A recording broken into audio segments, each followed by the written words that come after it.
Hi, and good morning to everyone. Thank you for joining us for today's webinar, Confront's Impacts of COVID-19 on Organization with Sustainable Energy Management, which is the third talk of UTM Prospect Sustainability Best Practice webinar series. This event is actually organized by Process System Engineering Center of University Technology Malaysia and Optimal System Engineering Sdn Berhad. This event is also supported by Green Tech Malaysia and UTM Sustainable Development Solution Network. Hi everyone, my name is Jiang Shun and I will be your moderator of the day. Just a quick background information about me. I'm a researcher from Process System Engineering Center of UTM. We mainly provide consultancy service on energy management and thermal energy improvement for companies and industry. For today's event, we are going to get essential insights on the experience, lesson learned, best practices, and impact of sustainable energy management system implementation from leading experts, advocates, assessors, and practitioners of sustainable energy management who have helped design the program and train over 1,500 certified energy managers to implement energy management system towards sustainable savings. Before we start our session today, I would like to check whether you can see me or hear me well. So if you are able to hear me and see me, please drop us some message to say hi or good morning to our speakers. All right. Okay, thank you for all the greetings. So good morning to all of you as well. So thank you for joining us in this beautiful Saturday morning. So ladies and gentlemen, please join me to welcome our distinguished speakers of our event, Mr. Hishamuddin. Yeah, the former lead program developer for Sustainable Energy Management System, Mr. I.R. Ihari, the Chief Assessor and Country Expert for Sustainable Energy Management System, and Prof. Zen, the UTM and Government Advisor on Sustainable Energy Management System. To all speakers, can you wave your hand and just hi to the audience? Yeah, all right. Okay. Okay, you can see your hand moving. Okay, thank you to all the speakers. So before we start, let me briefly explain the agenda of today's event. In the next 45 minutes of today's session, we are going to have three short presentations from the speakers. And if you have any question during the presentations, just leave a comment in YouTube or Facebook. And when posting your question, please tell us the suggested respondent for your question It may be direct to one of the speaker or to all speaker if you wish. In addition to that, some of you already posted some question during the online registration. Let's assure that we have already compiled the question from you, and we are going to direct this question to the speakers in the Q&A session later on. So I think everything okay, right? So we can begin for our first session today. So ladies and gentlemen, we are glad to welcome our first speaker for our event today. In the next 15 minutes, he's going to share with us some insight from the program developer perspective on why the organizer should implement the sustainable energy management system, especially more so during the COVID-19 period. Ladies and gentlemen, please welcome Mr. Hishamuddin, the pioneer program developer for one of the sustainable energy management system in Malaysia. Over to you, Mr. Hishamuddin. Thank you, Dr. Lim. Yeah. Assalamualaikum and good morning to everybody. Today, I will bring you to a bit on the chronology that resulting the current scenario that some of you might have aware of, to show that we have been practicing energy efficiency for quite some time, but the question is it enough? Before we proceed, let us recap on how we are using energy. We have been using energy in the form of traditional biofuels since early life of mankind. Entering the 19th century, we have added fossil fuels such as coal, oil, and natural gas in our energy mix. Burning fossil fuels emits greenhouse gases. So to protect the environment, recently we have included renewables such as hydro, wind, and solar in our energy mix. In terms of consumption, globally, about 20% of the world energy consumption goes to industrial and transport sector. 21% goes to our houses. Therefore, we need to focus more on this SEU, called Sustainable Energy Users. Similar case in Malaysia. The sustainable energy users also industry, transport, and residential, but transport takes more, about 42% of the energy mix. Previously, less attention given to energy efficiency. One factor or popular factor, because relatively cheap. Energy is relatively cheap. Or we are still in net exporter mode. What is it? What does it mean? Our export of petroleum is more than what we import. Until the crude price exceeded US dollar $70 per barrel in 2005, the scenario changed, forcing us to start save energy, starting with government. So Prime Minister at that time pledged or urged to government agencies to reduce 10% of their energy consumption. This scenario facilitate the development of the future EE initiatives, such as we continue the promotion, barrier removal project is accepted, fiscal incentives, standard and guidelines followed by regulation, the MR 2008, green energy rating or green building rating, demonstration projects, subsidies, and energy audit labeling appliances. This create, according to Suruhanjaya Tenaga, more than 1.6 billion of energy savings.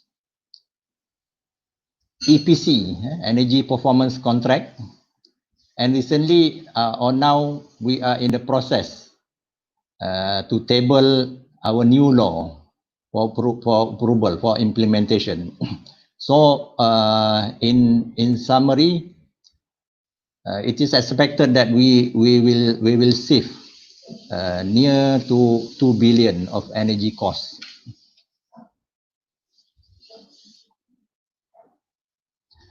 Along the way, a shock happened. Covid-19 emerged, forcing WHO to declare pandemic. The previous pandemic was in 1918. So after confirmed cases of COVID-19, more than 100,000 cases, and involving more than 100 countries. Currently, after 5 months, sadly, there are more than 15 million cases, confirmed cases reported. This is very alarming to us, to everybody. COVID-19 or the virus forced us to stay at home. Only health and food sector left open during the PKP, starting March.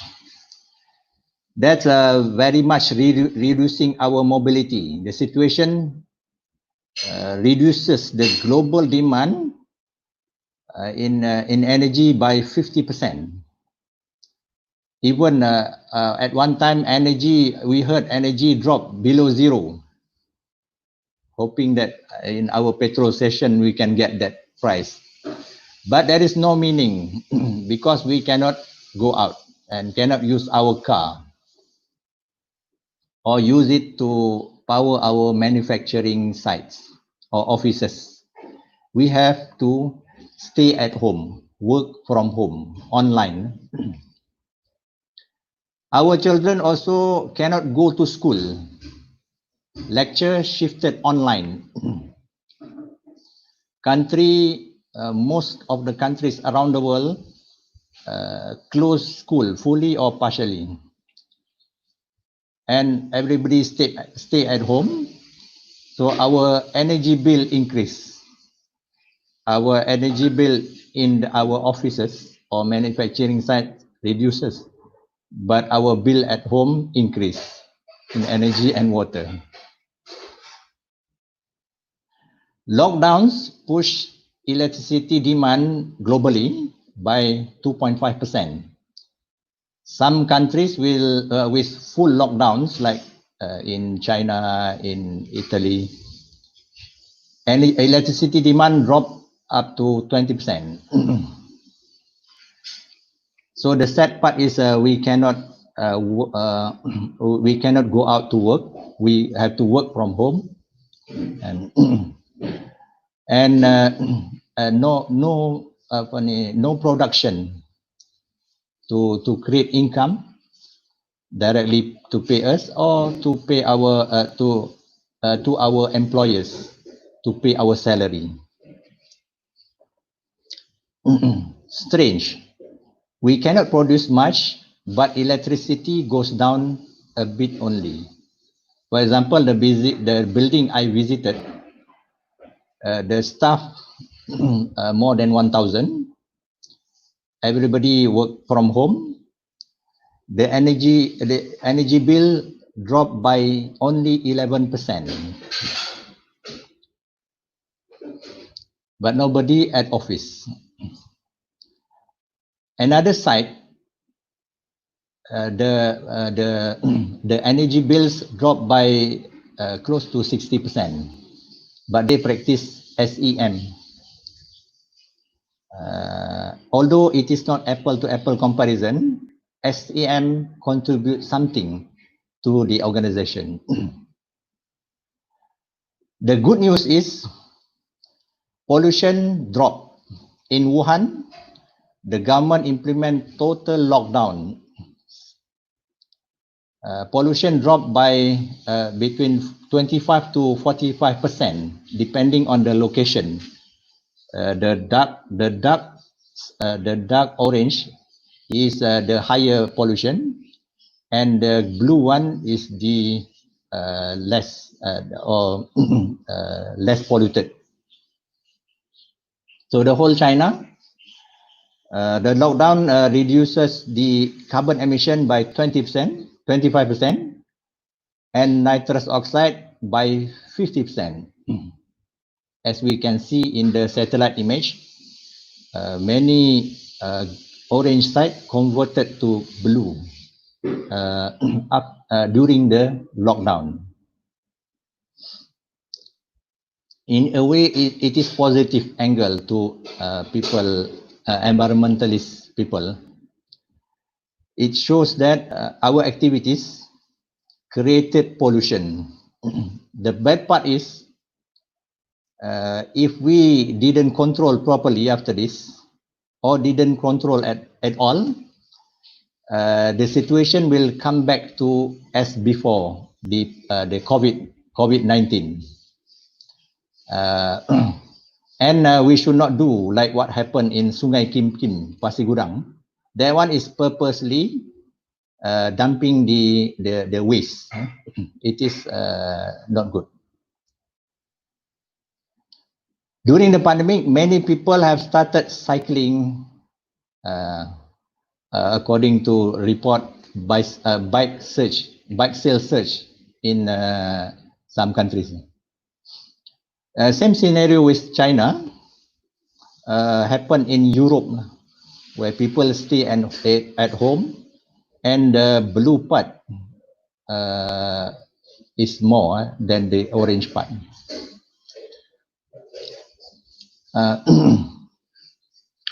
So it looked like our activities created pollution. But if we don't do our activities, then we cannot produce, and we cannot sell, and we cannot get income. So we have a dilemma whether to protect the environment or to protect the economy. And actually, it didn't stop at that point. The 2 points only. It impacted our social life also. We can go out and have coffee or teh tarik freely with our friends. Calmly visit the tourist site, the beaches, or Muslims cannot enter mosque. We can't shake hand like before. Are we comfortable with this scenario, or do we need virus to control our actions?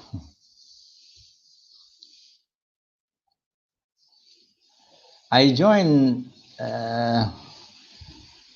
Green Tech Malaysia, previously known as PTM, a GEF funded project called MIEIP, Malaysian Industrial Energy Efficiency Improvement Project. I involved in organizing or managing to conduct energy audits to 54 energy intensive manufacturing sites, namely cement, ceramic, iron and steel, food, glass, wood, pulp and paper, rubber, plus the 3 additional one, oleochemical, plastic and textile. The target was to reduce 10% energy consumption, hence greenhouse gas emission. This was happening between 2001 to 2003. In 2005, we need to know what happening. So we conducted a survey to our audited facilities. We actually spent few millions doing giving the free audits. The good part was huge potential of energy cost savings. The bad part was the proposal and reports landed on the shelf. collecting dust. We propose to the first 48 facilities a total of 473 ESM. When we visited back the factory, and we want to know the outcome of the activities, the factory personnel told us that they don't aware of the audits, the energy audits going on last time. And after we asked the person, and they told us that Mr. So and so resigned. Shows that nobody cares about the report. The report is valuable. Cost us between 100,000 to 200,000. One factory, even during the promotion of these free audits, they chased us out. Even we already at the gate of the factory. And in one factory, one German guy told me he is very skeptical of our intentions. He told me in Germany, energy audits, they have to pay to get the energy audit service. And what I'm offering is free service. So he told me you must have a hidden agenda to it. But luckily, I was not chased out. He accepted because it is free. The potential is huge. 13% cost reduction amounting 83 million. But take us very, very low. And compared to now, you have to pay for it. And to get the service, it is free, but in condition that you implement the measures. Same happened to energy audit in government buildings. So we have audited more than 30 buildings, 30 government buildings, and the potential was very huge, more than 150 energy saving measures. But sadly, also no implementation, except one site. And the site is they have a form of management in their site, and also the EPC at that time not implemented because the factories, the site cannot pay the ESCO from the savings. Learning from our friend from Japan, they implement large investment, but the effect is only 5%. And small, medium is investment, the effect is 7%. And huge investment, small investment, the effect is 11%. Japan, this is experience from they have started implementation of energy management in the 40s and very seriously after the oil crisis in the 70s. So their findings was investing small investment, for example, measuring instrument and control system, and the no cost measures can create you energy saving, or half of the potential goes from energy management.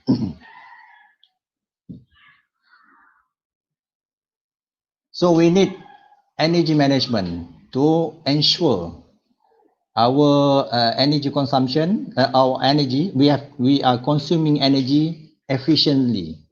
This is a process or a system. and not only involving machine or equipment. And engineers, they love the high efficiency motor, they love VSD, VFD, VAV, and many Vs. They love technical, but we need to use our potential of other personnel. Without SEM, our energy consumption will be like a yo-yo according to cost, based on cost of energy. Yeah? With SEM, or sustainable energy management, we can ensure or we can lock the saving for some time and make it sustainable. So in conclusion, our energy consumption goes up every year due to population. This is acceptable, but there are many other factors. Or is there any other wastages? Energy efficiency becoming popular when energy price goes up. Covid-19 forced many countries around the world to enforce lockdowns or partial lockdown. This situation limiting our movement, work, education, and way of doing things. University and schools goes online, but now is getting to open. But this situation create a new normal. Then we will be arriving at another new normal that will be decided in the future. So when mobility and business goes down, energy consumption go lower a bit, but not the same as the reduction in activities. What does it mean? This situation shows that our base load is high. What is the base load? We will discuss in the training.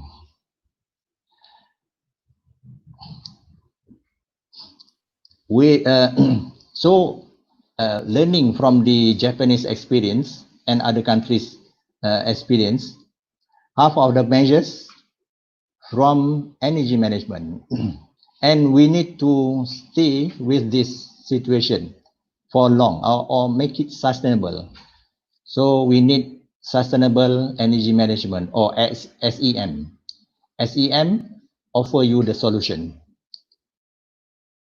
So that's all from me. Thank you for your attention. I hope I have shared you beneficial inputs. Those are good, then you can spread it. Those who are not, you didn't see the benefit, you can leave it. So that's all from me. Assalamualaikum wabillahi taufiq wal hidayah. Assalamualaikum warahmatullahi wabarakatuh. Okay, thank you, Mr. Hishamuddin, for a very interesting presentation. So we shall see you again in the Q&A session later. So for those who just joined us, a big welcome to all of you. So now please drop your question to the speaker in the comment section of YouTube or Facebook. So when posting your question, please let us know the suggested respondent for your questions. So again, we will compile all the questions and direct to the speaker in the Q&A session afterwards. So with that, let us move on to our second speaker now. So for our second speaker of today's session, we are happy to have the Chief Assessor and Country Expert for Sustainable Management System. He shall share with us from the assessor perspective what are the key success factors in sustainable management implementation. So ladies and gentlemen, let's welcome Ayah Hadi, the Chief Assessor and Country Expert for Sustainable Energy Management System. Over to you, Mr. Ayah Hari. Good morning, Thank you, thank you very much. Assalamualaikum warahmatullahi wabarakatuh. Thank you everybody for this morning spending the time with me. Thank you as well, Shamuddin, for very nice presentation, thought-provoking. This is what we are facing right now. Welcome also Prof. Zain to the team. We shall have a better chatting after this. This webinar is a new event for us, many of us, because now we are in the different modes altogether. COVID-19 has changed our life. COVID-19 has changed the way we do things. So I think that will be a challenge for many of us to respond to these issues. Deshaun, can you put me into the share slides? Just want to show the share slide. Yeah, you can. I Yeah, can you put can the play share the slides. video. Okay, thank you very much. I've been with EMDS. I was for energy management I think for the day one of me starting my careers in many fields, from oil and gas, petrochemical, chemicals, and so on. For the last 10 years, I've been doing a lot of assessments of the energy management for Wintech Malaysia. I've been for the last 10 years or so. For hospital, I've not only implementing energy management for hospitals, I've done energy consultancy for hospital, defining hospital standard, but also the most important one, I've audited almost more than 100 or 200 of hospitals in the countries. I've seen so many hospitals or so many sites now for EMGS that I almost can tell that in the first 5 minutes of my presence in the organization, I will tell whether the hospitals or the organization is a successful or a failure organization. Before that, we must understand what it's all about. I always go to basics as a person. I always go to basics in terms of energy. It's all about people thought energy is always about electricity. Talk about oil, talk about solar panels, solar PVs, or biomass, and so on. But the most basics about energy is about its ability to do work. Whatever you do, you have to consume energies. And energies via the first laws of thermodynamics, which says it cannot be created nor destroyed. It can only change forms. And changing the forms cannot be 100% efficient. There's always a loss when you transfer all these activities. In order for you to do that, you have to manage the energy transfer. Since it cannot be created nor destroyed, what's the fast? Because if you want to transfer energy, we have only two things we have to do. First, we have to be efficient. The second one is basically effectiveness. Many times when energy managers comes in, people talk about it, regulatory water, we all talk about efficiencies. But many times we forgot basically the effectiveness of utilizing of the energy. It's much more important than the efficiencies. When we talk further, we will talk about sustainable. The word sustainable as what defined by Shamuddin. But I just want to go to the most basic meanings of sustainable. It's basically using the current resources by not forgetting what shall be the futures. Even though the energy cannot be created or destroyed, cannot change forms, but the source of energy, how to convert energy can be varies. So there always a finite in terms of the source of energy. There's a finite amount of coal, there's a finite amount of fossil fuels, there are finite amounts of certain things. But how we made them and to our advantage is the one that we have to make sure that's the. But I would like to bring again basically the importance of understanding ability to do work, because now COVID-19 have present us a daunting task of working. Many people now, the economy are slowed down or stand still because people are not able to work. But as you look at it, now people finding ways. People are so creative that we always find ways to resolve an issues. Now we are not meeting in a face-to-face. We are meeting in the virtual worlds. People can work in many things. People can make money from YouTube and TikToks. people are presenting knowledge in the ways that has never presented before. So there are always energy needs to be done. If last time's energy, for example, the light bulbs, last time it's incandescent lights, now it's basically LEDs, which consume a lesser amount of energy with the same amount of the output, with the same amount of lux metric. So there are always potentials of doing things differently, in which manner basically we have to respond with this kind of requirements. So the idea of getting energy management has to be understood by many. It's all about getting things done in a much more cohesive manner.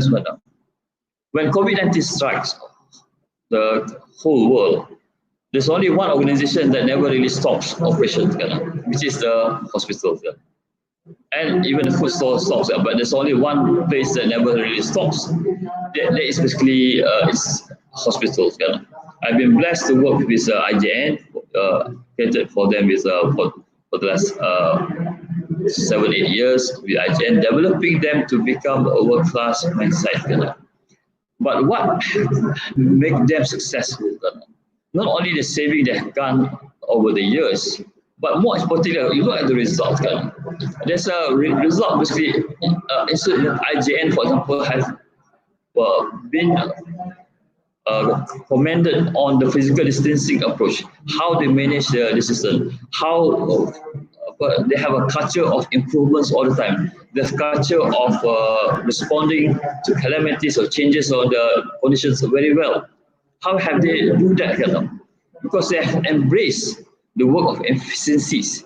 They have embraced the cultures of improvements as part of their life. It is no longer just switching off the lights or taking off the temperatures in your aircon system as a thing. But they go beyond that. They have made that as a culture to look into everything that they do is not wastages. Everything they do is without anything unnecessary things. So that when they embrace this kind of cultures of efficiencies and effectiveness, everything they do, they will embrace that amount of cultures. This is what makes them different. They are the first hospital, by the way, especially it's the first when we awarded the first EMJS and the Environment Gold Standards that we have audited so far. We have embraced these activities for total 14. And when I check with them, even though COVID-19 occurs, I've checked also a few hospitals, those have been practicing energy efficiencies. Their energy bills close, even lower down during the COVID-19 cases. And they are keeping on the efficiencies, ideas, and practicing that continuously. I would like to highlight another factors, another hospitals that I serve and been audited on, which is basically also one that Likas one. Which basically they got their 3-star certification as well last year as well.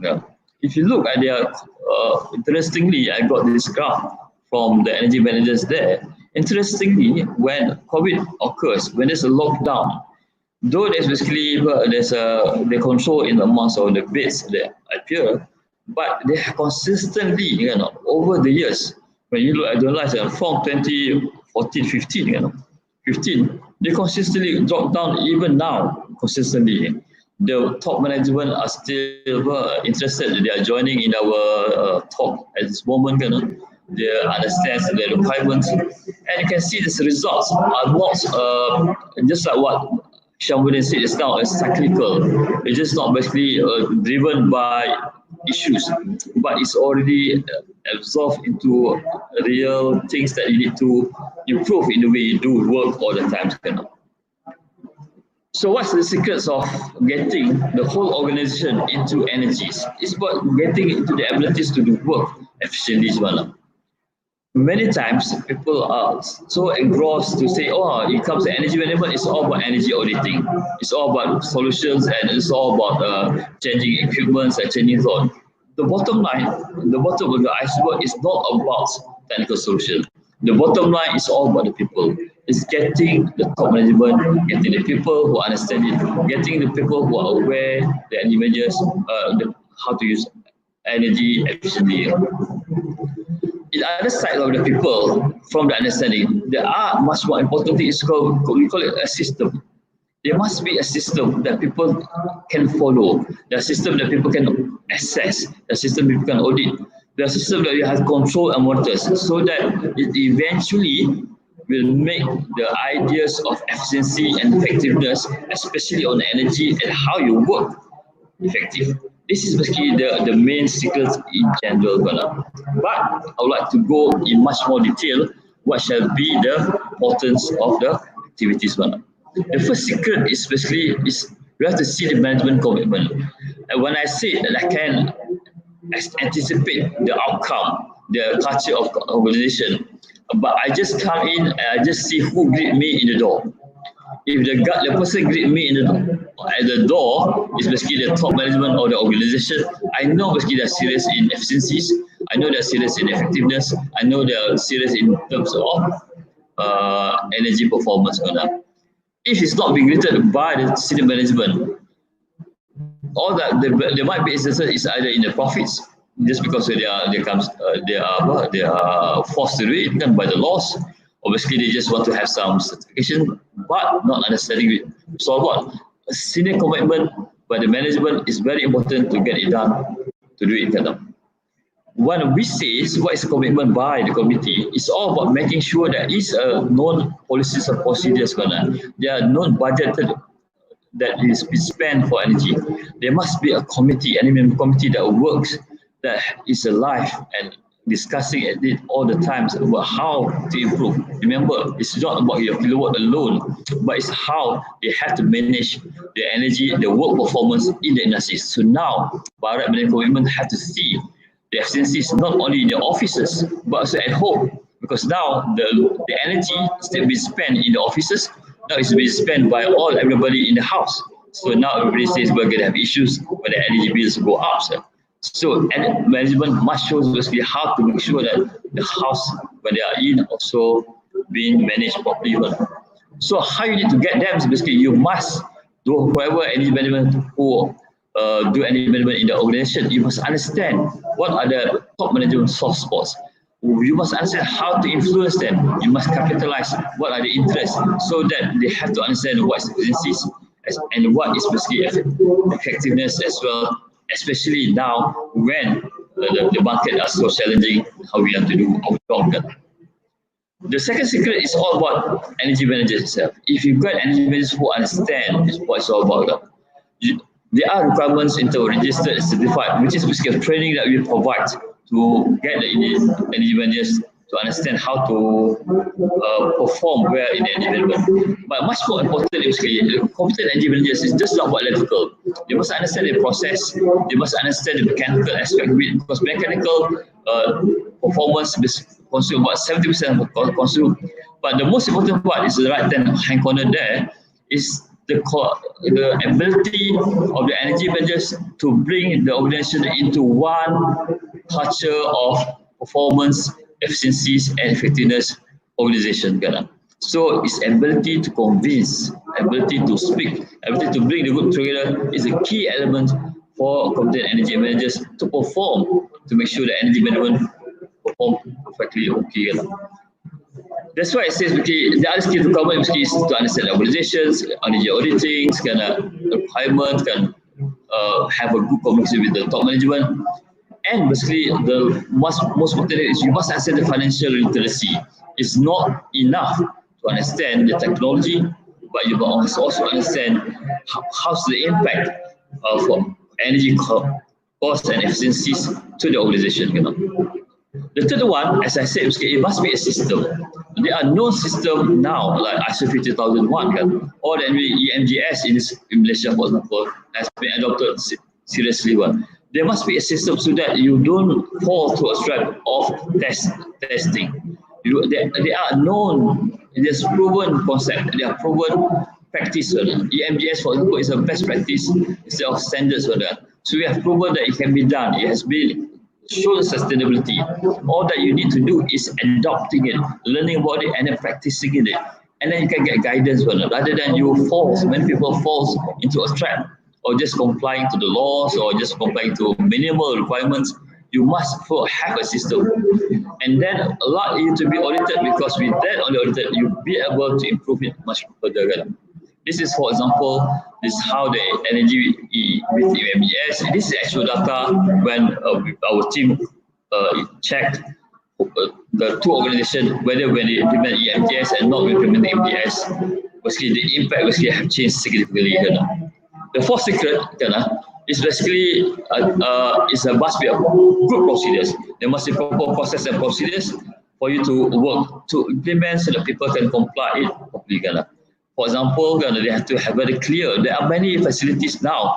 We have no procedures. The engineers doesn't know how to operate the system. Doesn't know how to operate the chillers for efficiently. It's not just about operating. It's about operating efficiently. Where to operate, it has to be mandated, controlled, and then trained to all people so that it is very clear what should be done. Eventually, basically, it has to be very clear process and procedures integrated with documents so that basically you have to take energy. It's just not the only separate from actual work, but energy is basically everything is embedded, all the works that you do. The last secrets before I end is all about effective investment. You must talk to management. Which investment you need to do? There's no such thing as you get energy from nothingness. You have to spend money to get some money. The energy must start somewhere to be converted into a bigger amount of energy. You have to start with low cost. There's no such thing as no investment at all. But you can start with some minimal cost and so on. You have to measure your ROIs. You have to reinvest in people and technologies.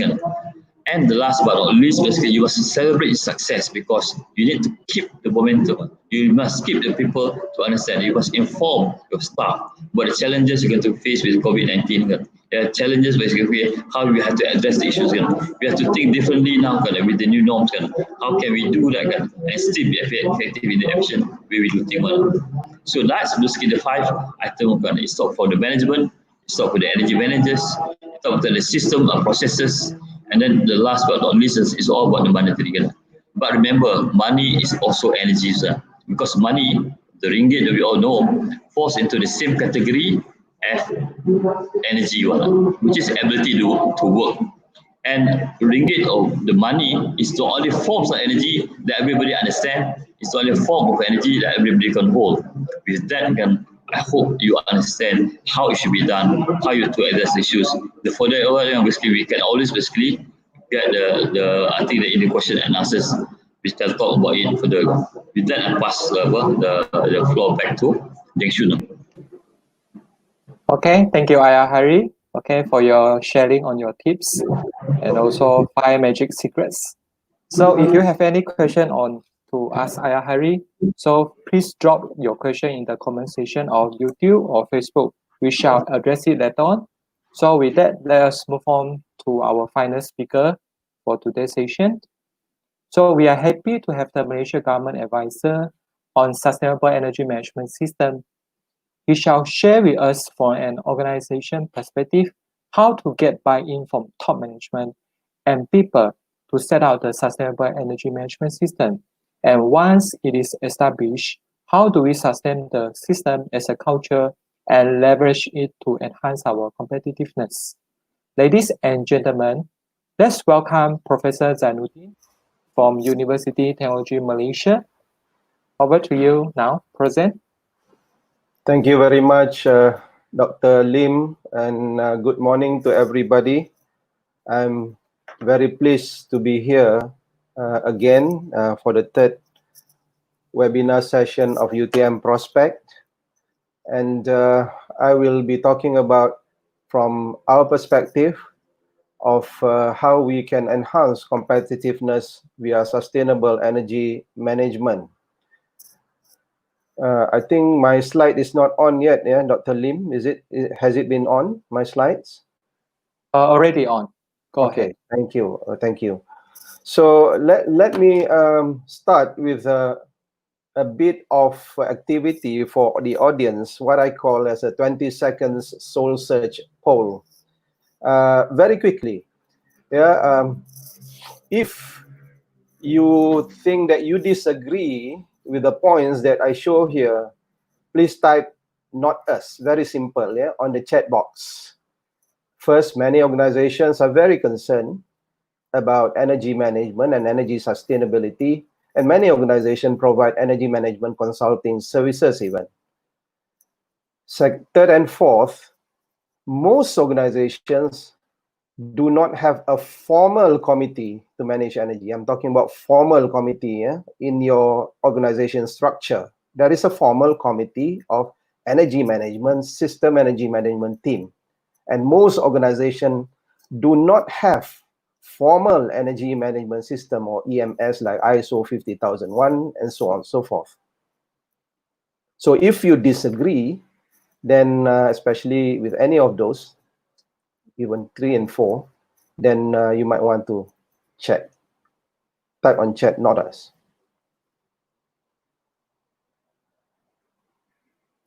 Okay, so it looks like not many disagree with 3, 4. I would have expected many more would disagree with 3 and 4.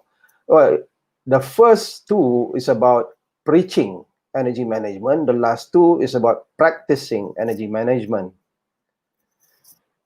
Let me talk about something very familiar to many of us. You have got to be old to know this basically, but I think this is also resonate well with the younger generation. Yeah, the good, the bad, and the ugly. The first two, good and bad, yeah, about energy management system. This is our experience. We were good at preaching. It relates to the soul search poll that I gave earlier, but not good, bad at practicing energy management solution. This was the practice or the experience of UTM. Like the waste management instructor, then if we are not good at practicing energy management solution, what do we do now to solve energy management or energy issues at our organization? We typically privatize energy management at home. This is a pain. This was a pain that we went through for many years until we decided on something else. That was the good and bad, and that is even ugly part. You see, we have, especially UTM, extensive resources, but then again, we privatize solutions. Extensive resources, extensive technology, extensive people, extensive expert, facility. But then again, how can we privatize solutions? This is to us, to me especially, I personally feel it is ugly. So this is the pain that led us, basically these are the resources that I was talking about. Yeah, we have 7 faculties, and the majority of the faculties has innovative solutions, research on energy management, energy sustainability. We have postgraduate students, extensive number of human resources innovating on, especially energy system sustainability, and many of these researchers come from many different countries across the world. So we have rich talents in UTM. Apart from that, we have endowed National Research Institute, many of the research institute, or 4 research institute, highly endowed, and they are National Research Institute sponsored by the government, especially to do sustainable development goal types of research. So let me begin with the content of my speech, the good, the bad, and the ugly. I've talked about. Now, call to action, what led us to transform UTM, Sustainable Energy Management Initiative, and the focus today is about partnership for the goals and some take-home messages. Let me relate to you what I have talked about before, UTM 6P Energy Star. In 2011, UTM made the disruptive call to drive reforms and innovation via sustainable energy management, among other things. And I have been one to take responsibility personally on this driving reforms and be the advisor of UTM Sustainable Energy Management, and has been one of the advocates of the nations. I've been appointed as the chair of Energy Efficiency Conservation Act for Thermal Energy by the KETSA, previously MESTEC, and I've been giving myself a lot of trouble and more time than I have to volunteer myself to do all this work. Let me reflect a bit on how UTM started. It started with, like many of us, has just started now, energy performance contracting, projecting, or giving contracts to other people to solve, or privatize our contract to people to solve energy management system solution in UTM. And we did the project based until 2000. This is SEM 2.0. And the third phase of UTM energy management revolution came in 2011. That was the tipping point where we embraced energy management system. That time it was IMAS, but energy management system is beyond IMAS. And then we were the first organization to be awarded the 3-star EMGS, Energy Management Gold Standard in 2017. Now we have moved beyond to what we call as the low carbon intelligent energy management system. Then beyond COVID-19 is something that we'll be talking about today. So impact of SEM transformation over the years until 2018 and 2019, you will see that this is the first 3-star. 3-star is the maximum star energy efficient facility UTM, winner of ASEAN Energy Awards 2012. And we saved every year about 2 to 3 million based on our own initiatives and homegrown talents and our innovations. Now we have the most number of certified energy managers in one site, which is in UTM, near close to 50 now, and we are certified ASEAN, have certified ASEAN trainers and auditors. What did we do then? So now I relate to the 6P Energy Star or Energy Sustainability Transformation that we have pioneered in UTM. First is about pains, identifying the crucial pains and building purpose from there. And the most important part of organizations is developing people and champions. And then you have to have programs and develop our innovative products in partnership with many stakeholders, quadruple helix way, and deliver performance or proof, and then promote so that everybody will buy in and jump on board. Basically, these are the 6P Energy Star that we have started. Recall in 21 May 2020 webinar, we talk about this, driving SEM of electrical and thermal energy in particular. We also pioneer in thermal energy in the nation, basically, and to build resilience using technology. We talk about technology as the heart of our reforms now, beyond COVID-19. Innovative commercial product and solution is going to be a game changer.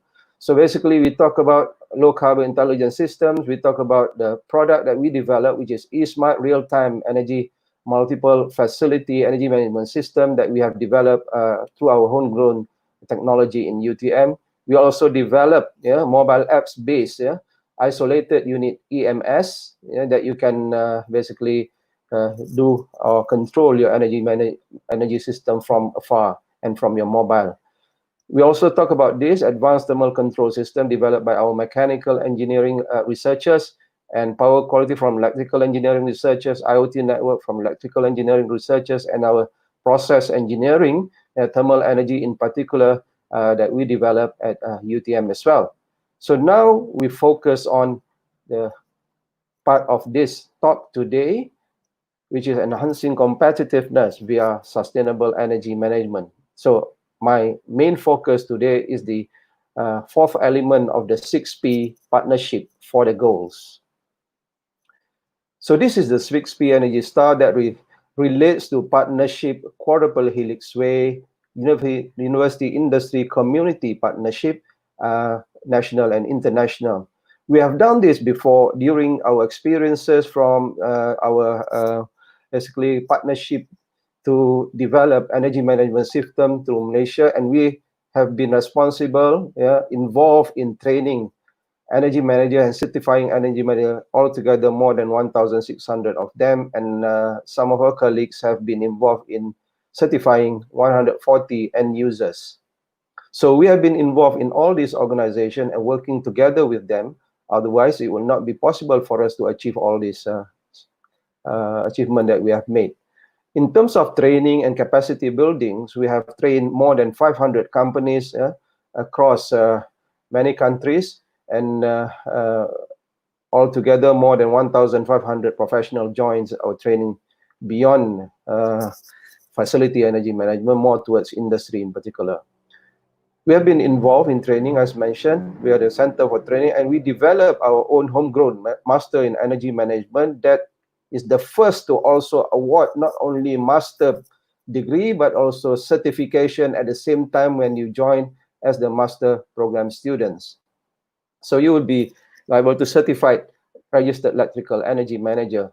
Now for the new normal, yeah, where there is strict control on travel and mass gathering, yeah, where safety and health is of paramount importance, and we are saying that due to the spike in COVID-19, yeah, over the last few weeks, yeah, we are again going to the cautious mode and would have to be very, very careful about opening. And these are going to be around for, this new norm is going to be around for some time. So in such a situation, how could we further thrive in so much constraint, yeah, so that we can protect not only the facility, but especially the people. So this is when we thought, and we have to think hard on how we could leverage on opportunities that are available abounds in adversity and build resilience beyond, yeah, the facility sustainable energy management. So now I talk about the 3P bottom line. When we want to go for profit, we have to put above all the people as well as the planet. Yeah, the 3P bottom line. So we have been doing, practicing sustainable energy management beyond our shores. So it is beyond facility these days. Yeah, when you want to save resources, you have to think about the people. You have to think about the planet above and over the profit. So basically, we have to extend our partnership across the world. I will relate how we have done that. We were the first university to activate full 100% online learning on 1st April, when universities like, for example, University Malaya started on 27th April, but UTM didn't look back. We go full-blown on 1st April to online teaching and learning 100%. But we put some buffer there, give some leeway for our academics to catch up with the learning, remote emergency teaching and learning. But we initiated teaching and learning on 1st April and shift to online, flexible, and lifelong education, basically. And until now, we have been consistently doing the same thing. So online teaching and learning in terms of impact, online webinars, for example, forum and conferences we have done. Over the last almost 4 months, only almost 4 months, about 500, and engaged with more than 70 countries. And we have conducted 5,000 online teaching and learning sessions. And with we were surprised to find that more than 80% have 100% attendance. If we were to do face-to-face, less than 60% would have 100% attendance. So the result is more staggering, and we think it was very encouraging. So then we do global partnership. We reimagine global partnership. UTM has more than 1,000 university partnership across the world. So we invented this UTM Engineering Distinguished Lecture Series, a Global Partnership Revolution.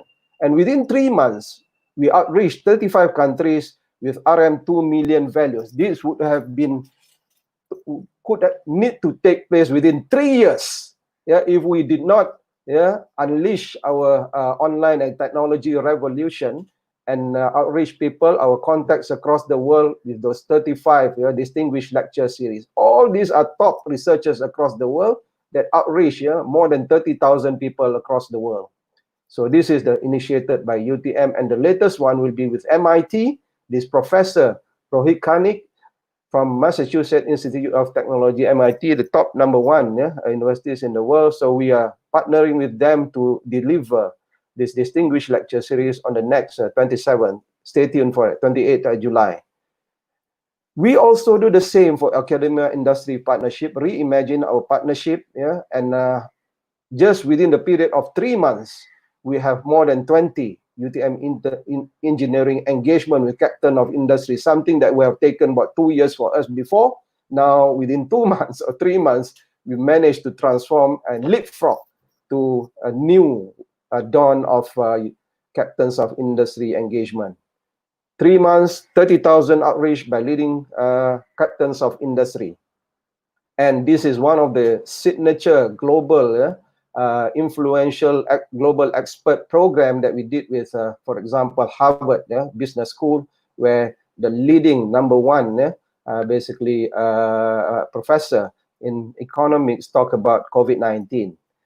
And this is, as you can see, the familiar faces there, that Harvard Business School professor now joined our rank of Azman Hashim International Business School of UTM with Tan Sri Vincent Tan, Tony Fernandez, and Tan Sri Siti Saadia with Tan Sri Azman Hashim being the chair of advisory council. All these top-notch entrepreneurs in Malaysia joined the rank of UTM advisory council.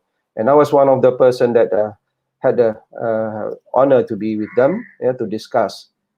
Basically, beyond our shores, the 6P impact towards the end now, the performance, basically 3P bottom line impact, SEM beyond, basically 70 countries, safe and green, RM5 million value and cost savings within 3 months that we have unleashed basically through the 3P bottom line impact, people, planet, and profit.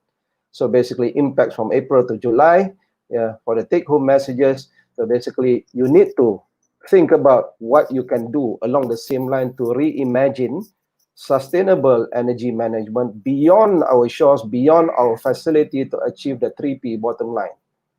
You have to start with the pain. What are the bad and the ugly things that you have experienced within your organization so that it will be excruciating enough for the top management to buy in and the people to buy in? And how do you build purpose or repurpose from these pains? What are the good things that you can leverage on within your organization? And SEM is definitely sustainability, sustainable energy management to achieve triple bottom line beyond your shores. Don't think just about your facility, how to engage and partner with other people to get the shift. So basically, remember the 6P that I have presented, and I'll be happy to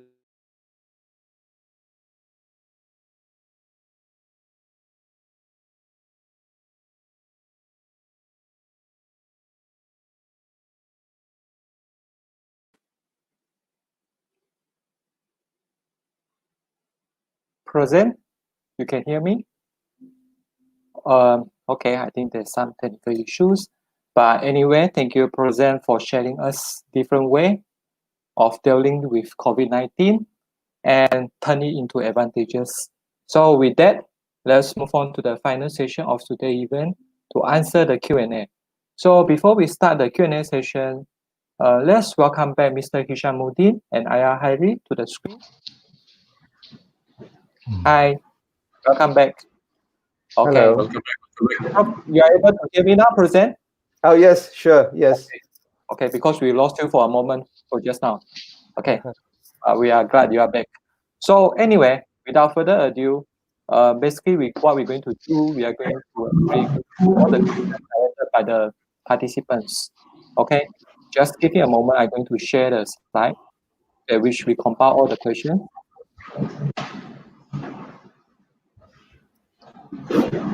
So you're able to see the question on the screen? All right. So we are going to start our session now. Okay. So we have our first question to Mr. Encik Hishamuddin. Okay. So in your opinion, how important is the certification to the company?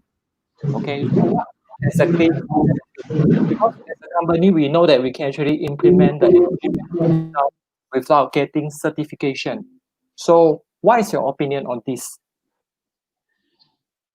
Yes, certification.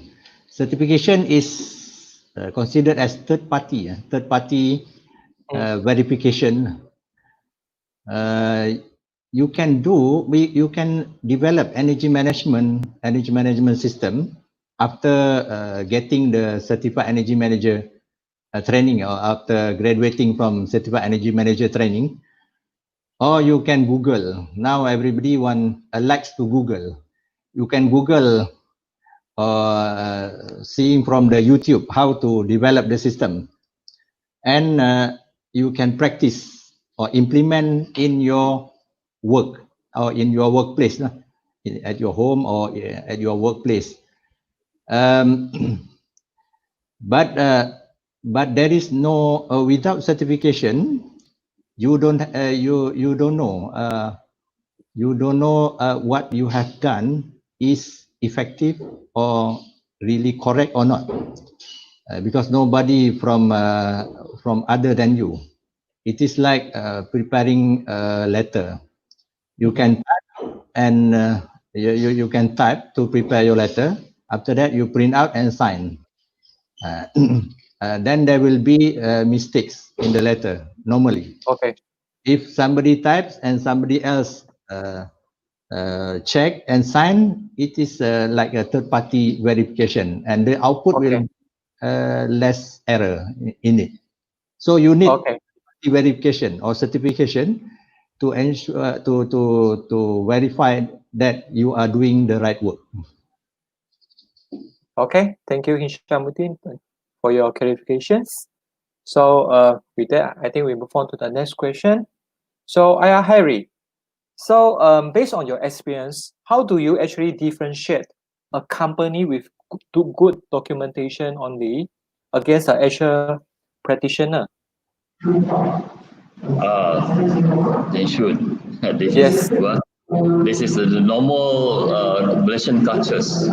Yes. That before any assessment, ISOs, they will work day and night, completing all the checklists, all the documentations, so that basically as assessors, they think that we all knows, we all got been fooled by the documentation.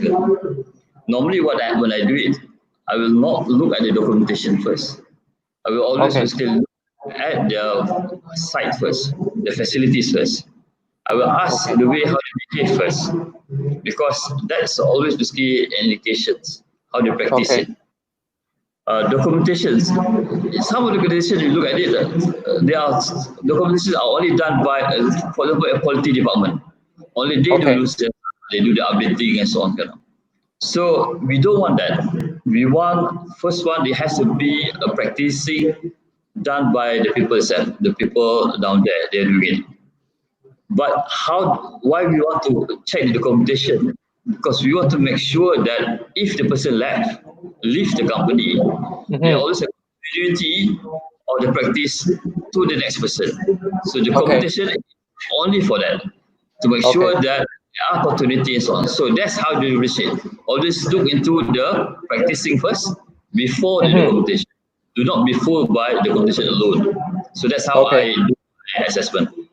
Okay. So meaning with that, you can actually check whether they're actually doing what they are written and what they write is actually exactly what they are doing. Exactly. Sometimes we just ask firstly, because before I ask question, normally I already read their documentation. And most of the time, we don't really understand what they write. Because normally, in Malaysia, what I write, most of the time, the only person who write the document is those who write the document. So, so in the end, basically, only the person who read it is the person who write it. So the rest people have clue, even sometimes the documentation exists in this process.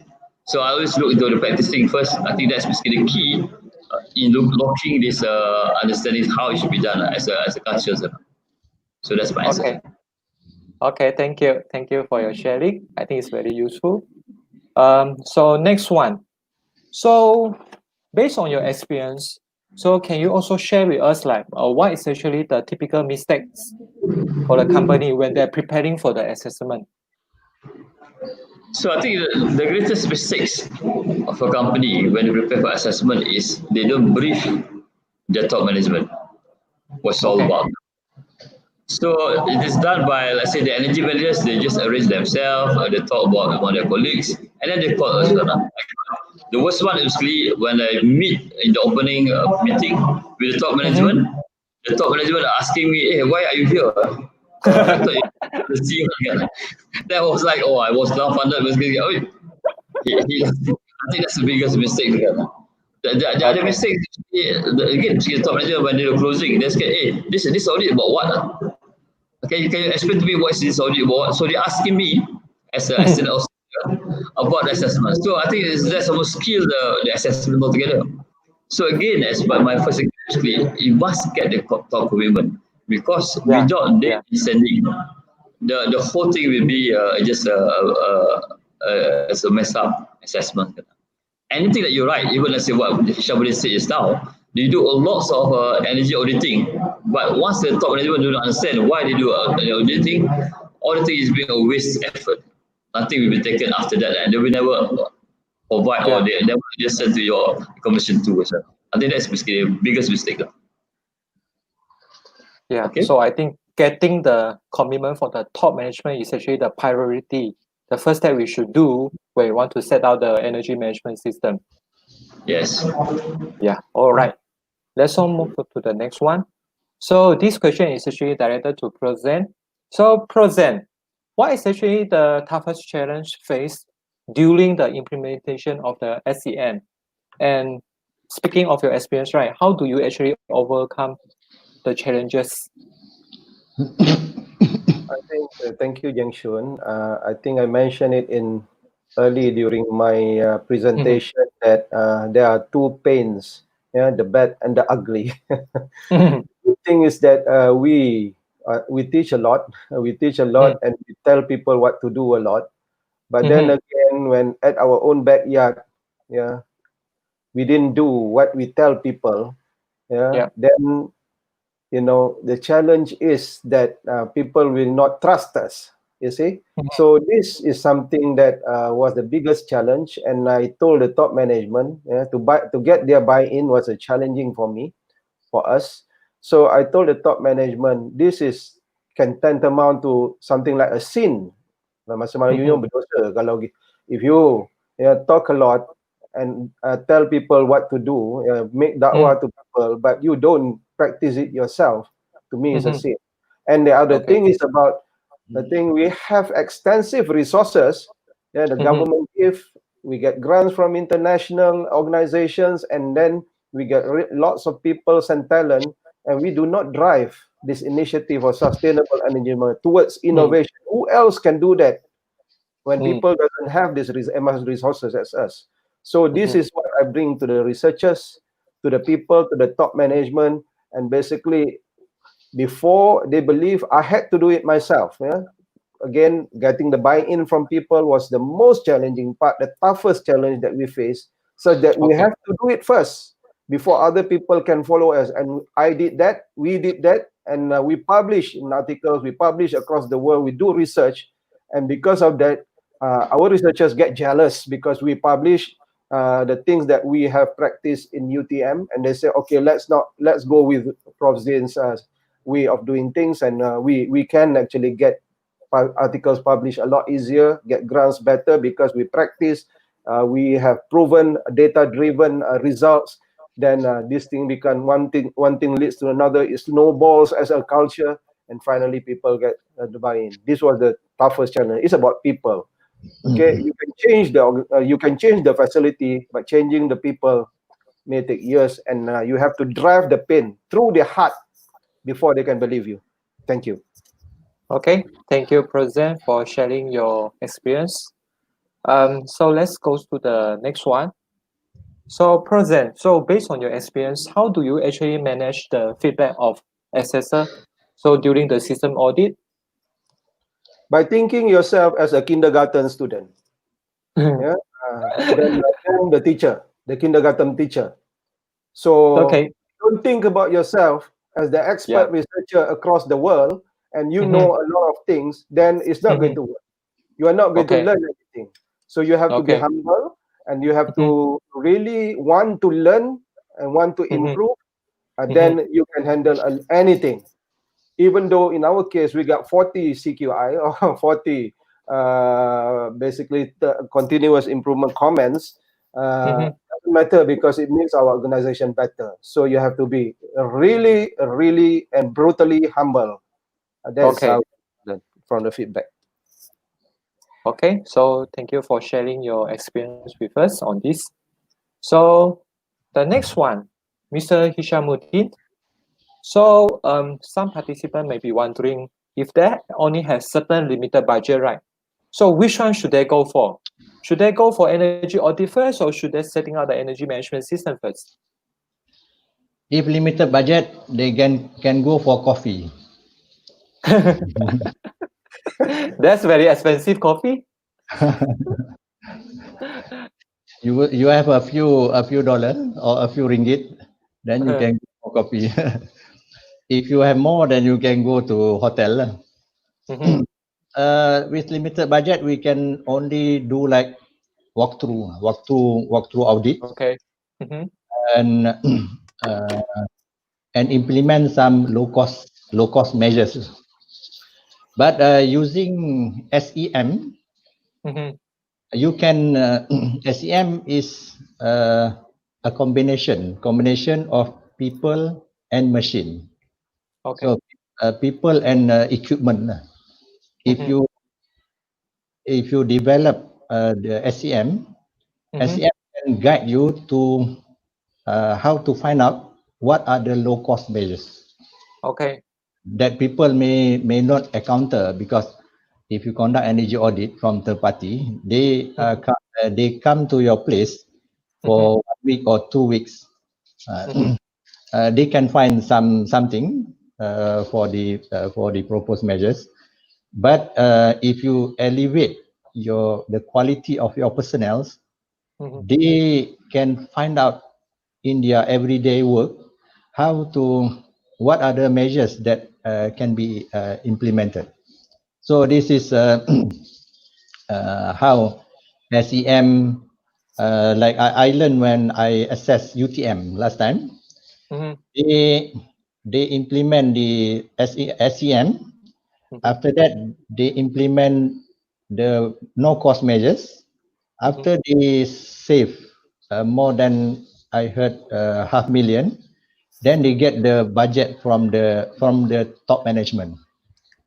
So they have to like implement no cost measures Okay. to the top management that this SEM is benefiting the organization. After that, then they get more and more budget to implement the low and high cost measures. Wallahu alam. Okay. Thank you for your sharing, Mr. Hishamuddin. So the next question we're going to we're going to ask President on this. So, how to judge? I mean, whether a company should engage a third-party expert to set out the energy management system. I mean, instead of using their own resources, their own staff to set out, what are the criteria the company should actually engage a third-party expert? What are the instances? Thank you, Jiang Shun. You should first look at the opportunity to do DIY, do it yourself, to set up energy management system, and essentially self-reflect. There are Okay. the very first thing you have to do is actually to have some expert and in-house expert. You can do by training, by getting them to go through training. But getting them to go through training means you have to appoint the champion. The champion has to be somebody who is important to the organization, having some authority.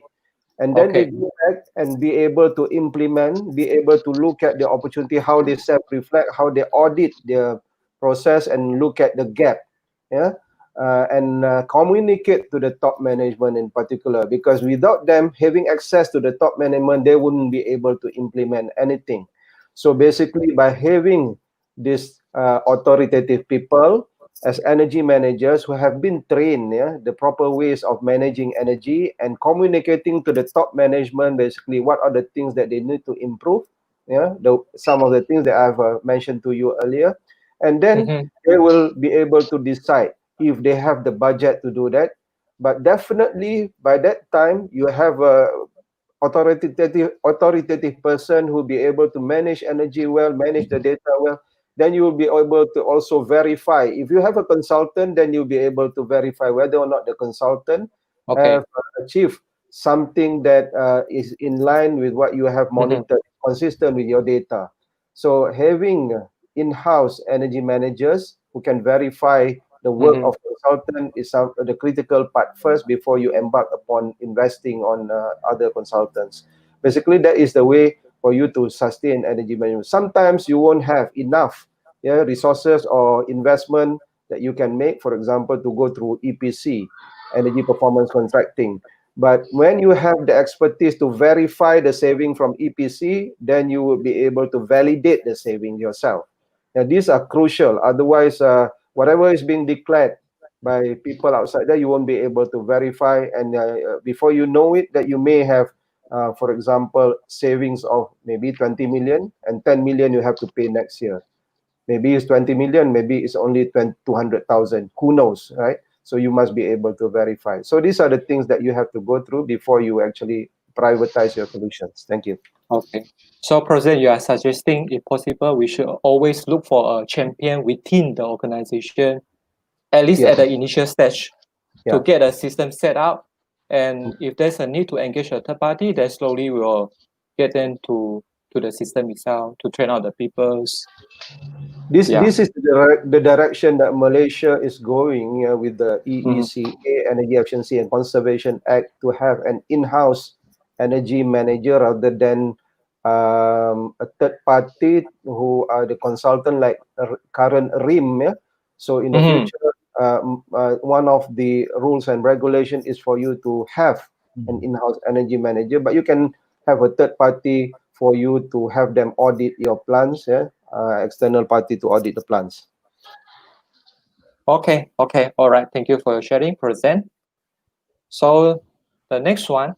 So this participant is actually from Jigawa State Polytechnic, Russia, from some, I think, overseas college or polytechnic. So he's asking about what are the technical ways by which an academic institution could effectively manage energy.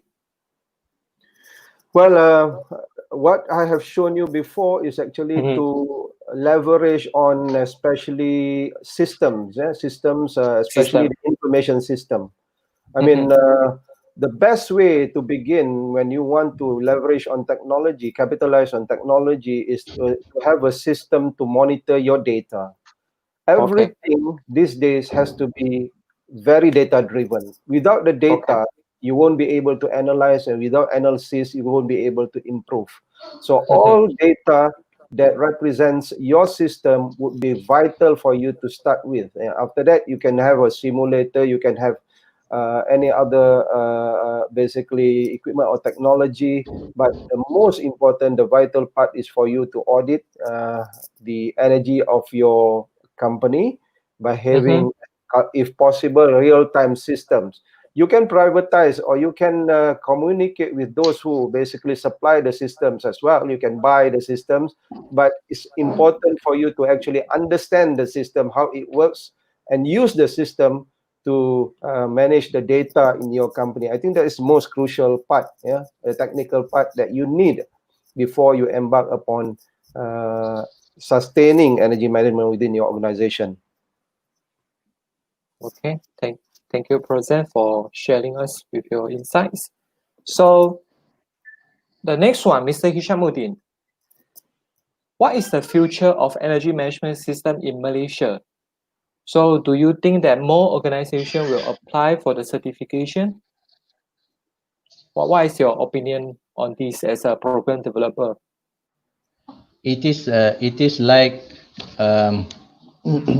it is like selling, like selling. Like the takers of like the previous certification, like ISO 9000, ISO 14000. If the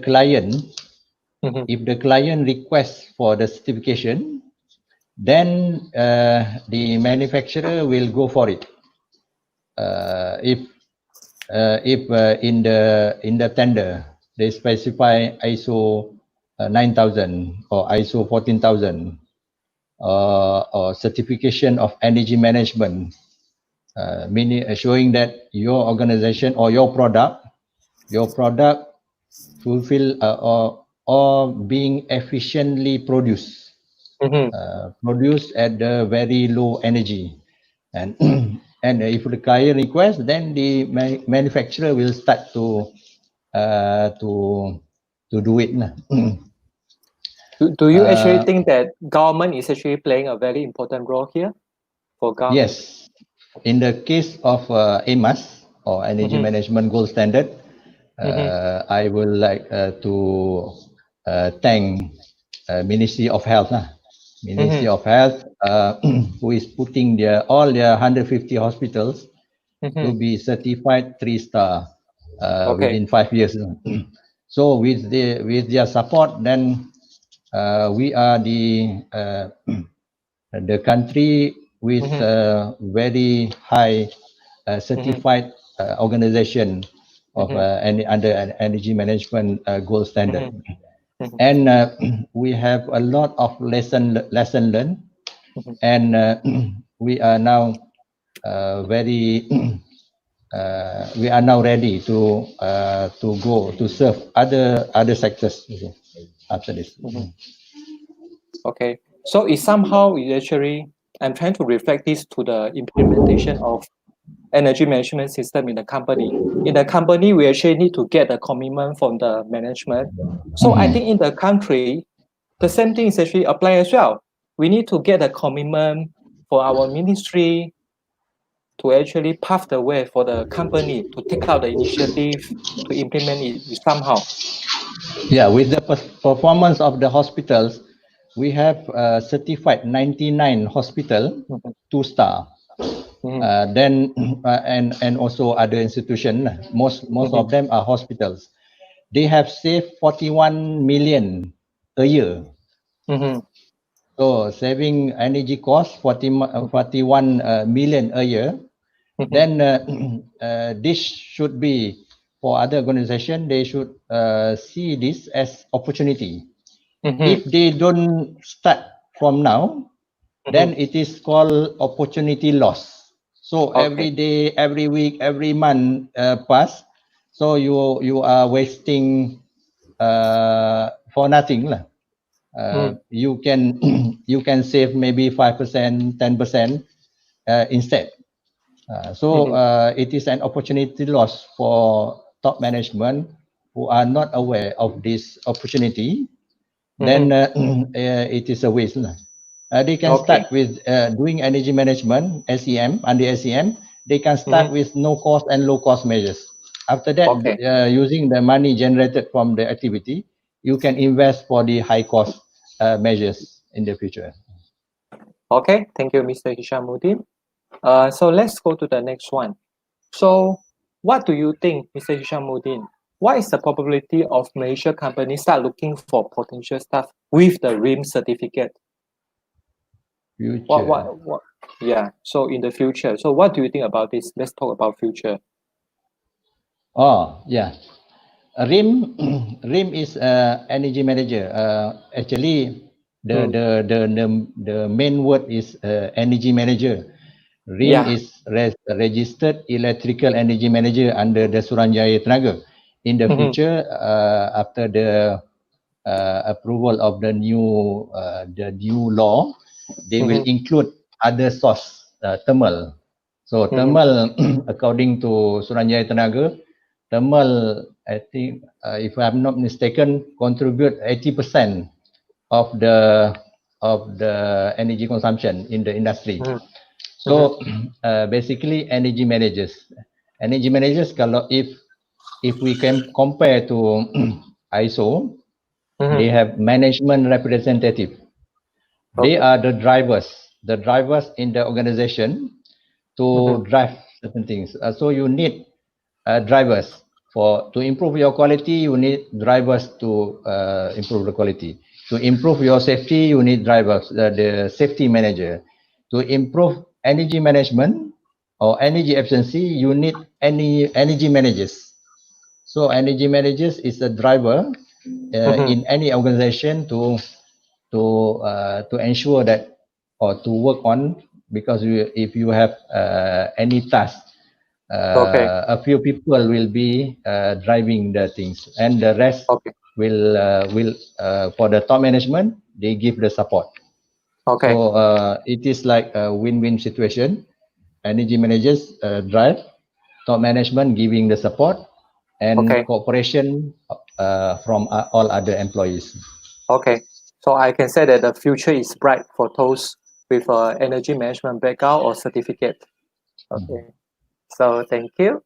So talking about this, right, is actually related to the earlier question. So, Harry, so can you share with the participant like what is actually in terms of the career path, anything that you want to add on in for the energy management sector of industry, meaning beyond industry? What is actually the potential of the career path? I think the first hurdle that we have now is the understandings of energy management.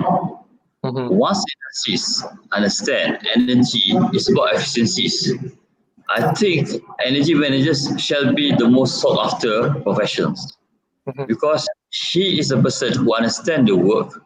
He will understand how the work shall be done effectively, how the Mm-hmm. work will be done efficiently, and what are the technologies and how to get the whole organization works toward efficiencies. This Mm-hmm. skill is not easy to get because, for example, to understand an organization, to understand the whole process flow, you must understand the whole activities of the organization. So a person with this knowledge, for me, shall be the guy who shall drive productivity of the Mm-hmm. organization.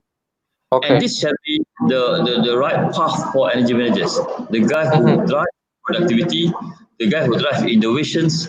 Because for energy, unlike other activities, it is one forms of activities that you can really measure. Okay. Unlike safety, etc., in which basically you can arbitrarily measure them. For energy, you can really measure it and you can convert that into forms of ringgit and cents, which is the Mm-hmm. organization bottom line. So eventually, this is where to sell the ideas of professional energy managers as the key drivers to drive the organization towards productivity, efficiencies, and so on. However, basically, this is basically a loss of misnomer still, but RIM is just a pure, just a pure reporting to STs. I think with the Energy Efficiency Act and doing energy as holistically, we should, the energy manager shall be the key drivers of the organization, especially when they have to face the changes that we are now, the new norms. They will be the person who has much more alert on how to improve and avoid wastages in their organization. I think that's way there will be potential, especially with the act supporting the industry. Okay. Thank you for your insight on the topic itself. So let's move on to the next one, present. So this is actually coming for a participant from UTM. So he's asking about how do we actually innovate the sustainable energy management that contribute to the lowest minimum cost. For example, solar or wind or power. Okay. And like for example, electric car, tram, plane, air conditioning. I think he mean like how do we actually integrate the renewable energy into the energy management system? Okay, Okay. this you have to have a holistic approach to look at the system as a whole and the resources, the potential resources that you have, a potential facility that you have to design an optimal mix of renewable and non-renewable energy systems for a facility or even for a country, if you will. You can actually use several tools. In fact, there are software that can do it for you, but sometimes the software are black box approach and you may not be able to understand what the software does for you. Like for example, Homer is a software that you can design mixed energy systems so that you can maximize on cheap energy, but the investment is typically in the beginning quite high, and minimize on the operating costs of fossil fuel based energy. I talk about software, but there are techniques that we have invented in UTM.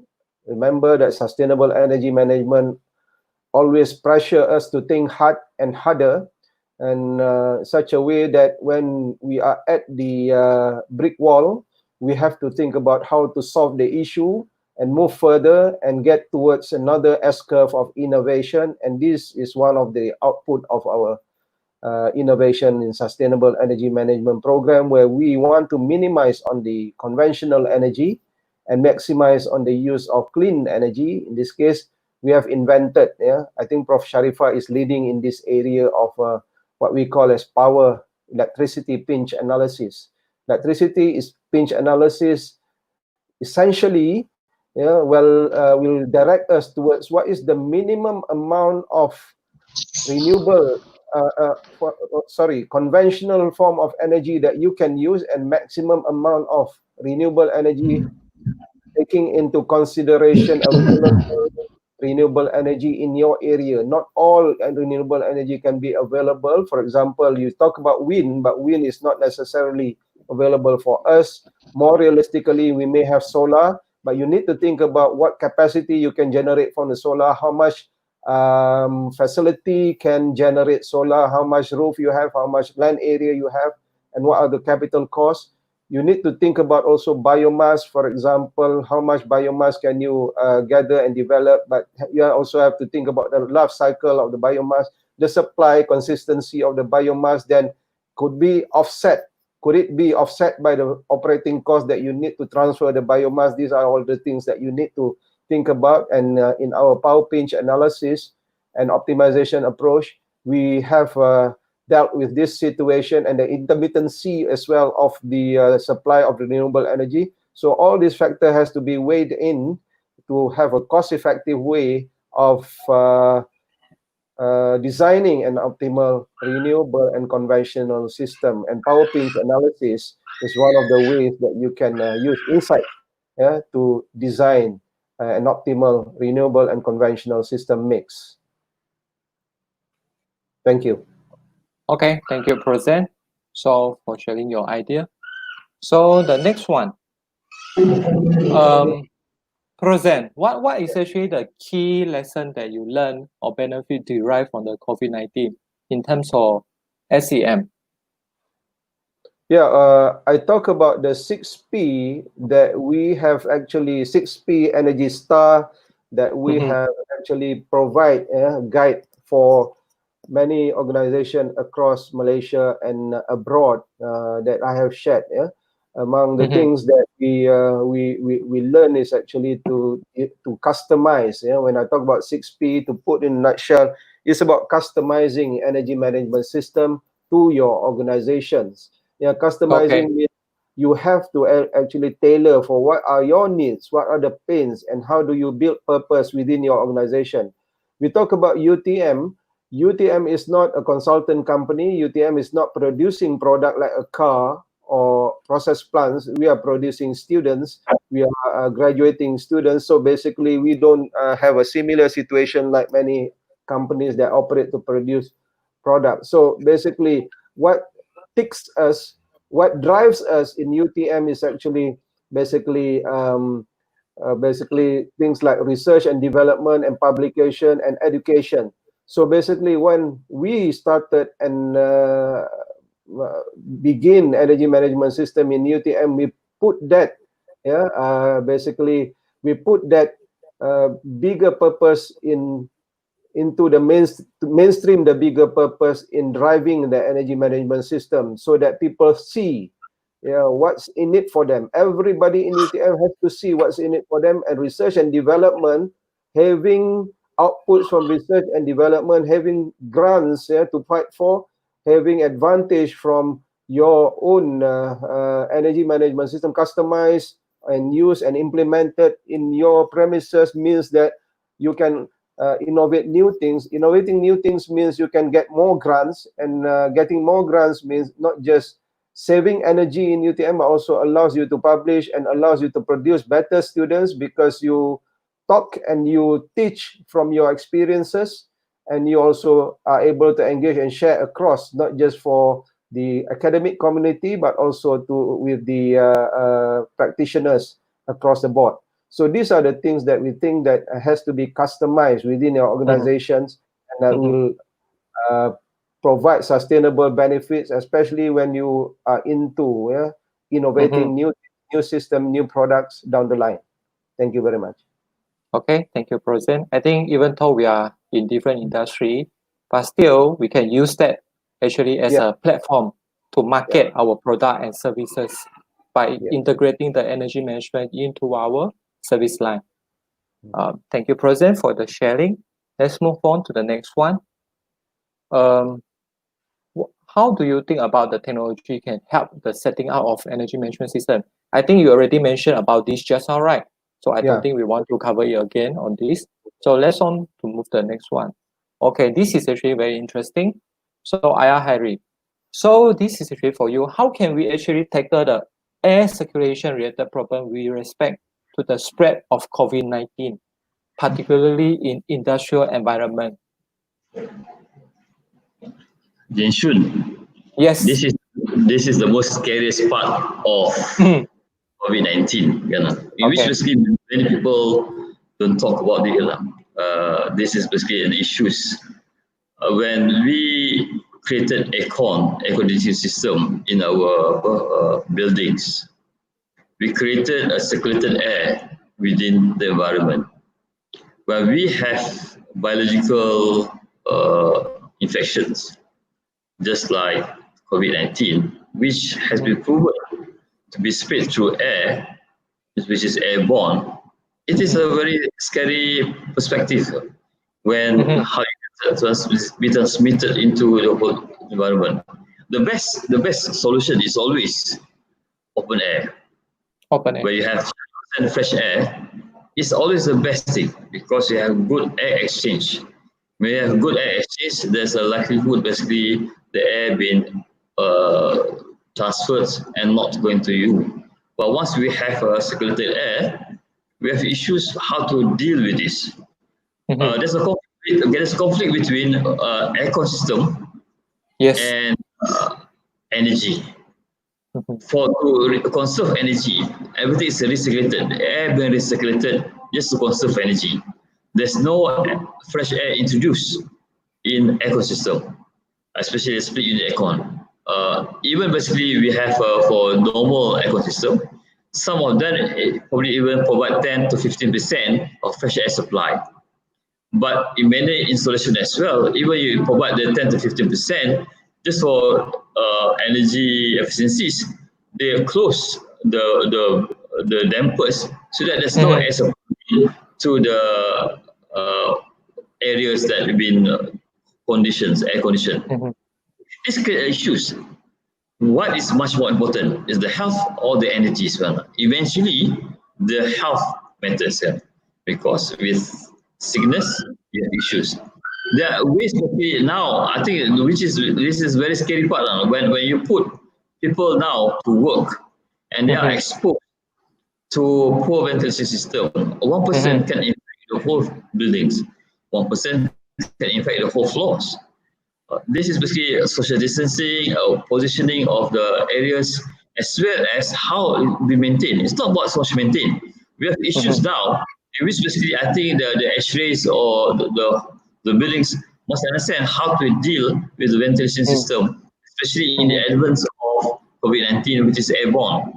Even, sorry to say, even hospitals are not spared with this kind of issues. There are always, except for isolation room, which is designed for, but many other areas, they can have lots of interactions between these issues. So those basically, at this moment, what you can do is self-protection. Self-protection is the ways you have to do. Wearing a mask, keep your distancing, and not basically sitting under the vents continuously, restrict yourself from public places. That would be a best solution at this moment, because lots of our ventilation systems are poorly designed, or poorly installed, or poorly operated, or poorly maintained, in which basically the risk of infections through ventilation system is high. So self-protection has to be done at this moment until we have come to a stage where we are going to review how it should be done. But I think it will be a new norms next time when the COVID has become a real big issue for the whole world. I think it's not only Malaysia, I think it's the whole world that needs to be addressed. I think it's a real challenge. So wear your mask. Outdoor is a safer place compared to indoors. Open windows is much better than indoors. But again, basically, when you're faced with energy and safety and the cost, remember that health and safety are always basically take precedence, more important than energy. And that must be also be understood by the management. That's how you have to tackle it. Yeah, I think I couldn't agree more with you on this, because at the end of the day, when we talk about energy efficiency, it's not about energy itself, right? It's actually we want the energy efficiency, but we want it to do it without compromising the safety and health and the quality of our product. Well, So when we we must, yeah. this what we do for energy, for example, as I always say, you never compromise the objective of the organization, never Yes. compromise the safety of the organization, compromise the health of the organization, because that's the Yes. quality of the organization. Then only you look into energy. Yes. Okay, that's why when I Exactly. say energy professionals, it's not good enough for you to understand the energy requirement. You must understand the whole organization purposes. Then only you can be effective to capture the whole audience in the organization to support efficiency practices. So that's the way to go. Okay. Thank you for sharing your wisdom, Ayah Harry. So let's move on to the next one. So, NJ Hishamuddin.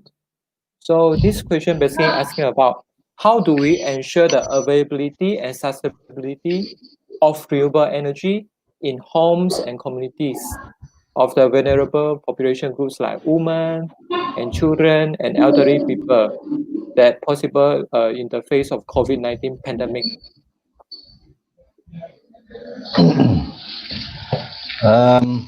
I didn't quite clear about this this question. So I think he's basically asking about how do we want to ensure the accessibility to the energy system which rely on the renewable energy, for example, solar. Okay. Yeah. Well, like for example, during the COVID-19, if let's say you are using the solar energy or the hydropower, will it be Yeah. affected? So anything that they Yeah. should be prepared of? My opinion is don't worry so much, because if you get solar, solar is on the top of our roof, and getting the power from the sun and inject into the system of the house, the grid, and maybe to the grid, export to the grid. So COVID, if landed on the solar panel, and easily die because of very high temperature. So and it cannot enter into the electrical system, and they will get die also. We also, if touch the electrical system from the solar, also we also may die. So no problem to the house of it won't get affected by COVID-19 if getting energy from solar or from wind turbine. And so COVID-19 cannot go up to the roof, because spread by people is inside the room. And so spreading of COVID-19 is through droplets, human to human, so not through the electrical system. So don't worry, don't take out your solar panel due to COVID-19. Okay, so thank you for your sharing. So let's move on to the next one. Hiya Harry. So this is actually a little bit high level. So you're asking about how do you see the World Trade Organization role regarding the free trade in the wake of COVID-19 pandemic and US-China trade war with respect to the sustainable energy management among the Asian and the world? You see, this energy, search for energy, because by definition, is ability to do work. For industrial countries, first world countries, they produce more than they use more than compared to use. We are users. Third world countries, we call it users of energy. they use more. So those who control energy are those who control the world. Because of that, energy has always been sought after.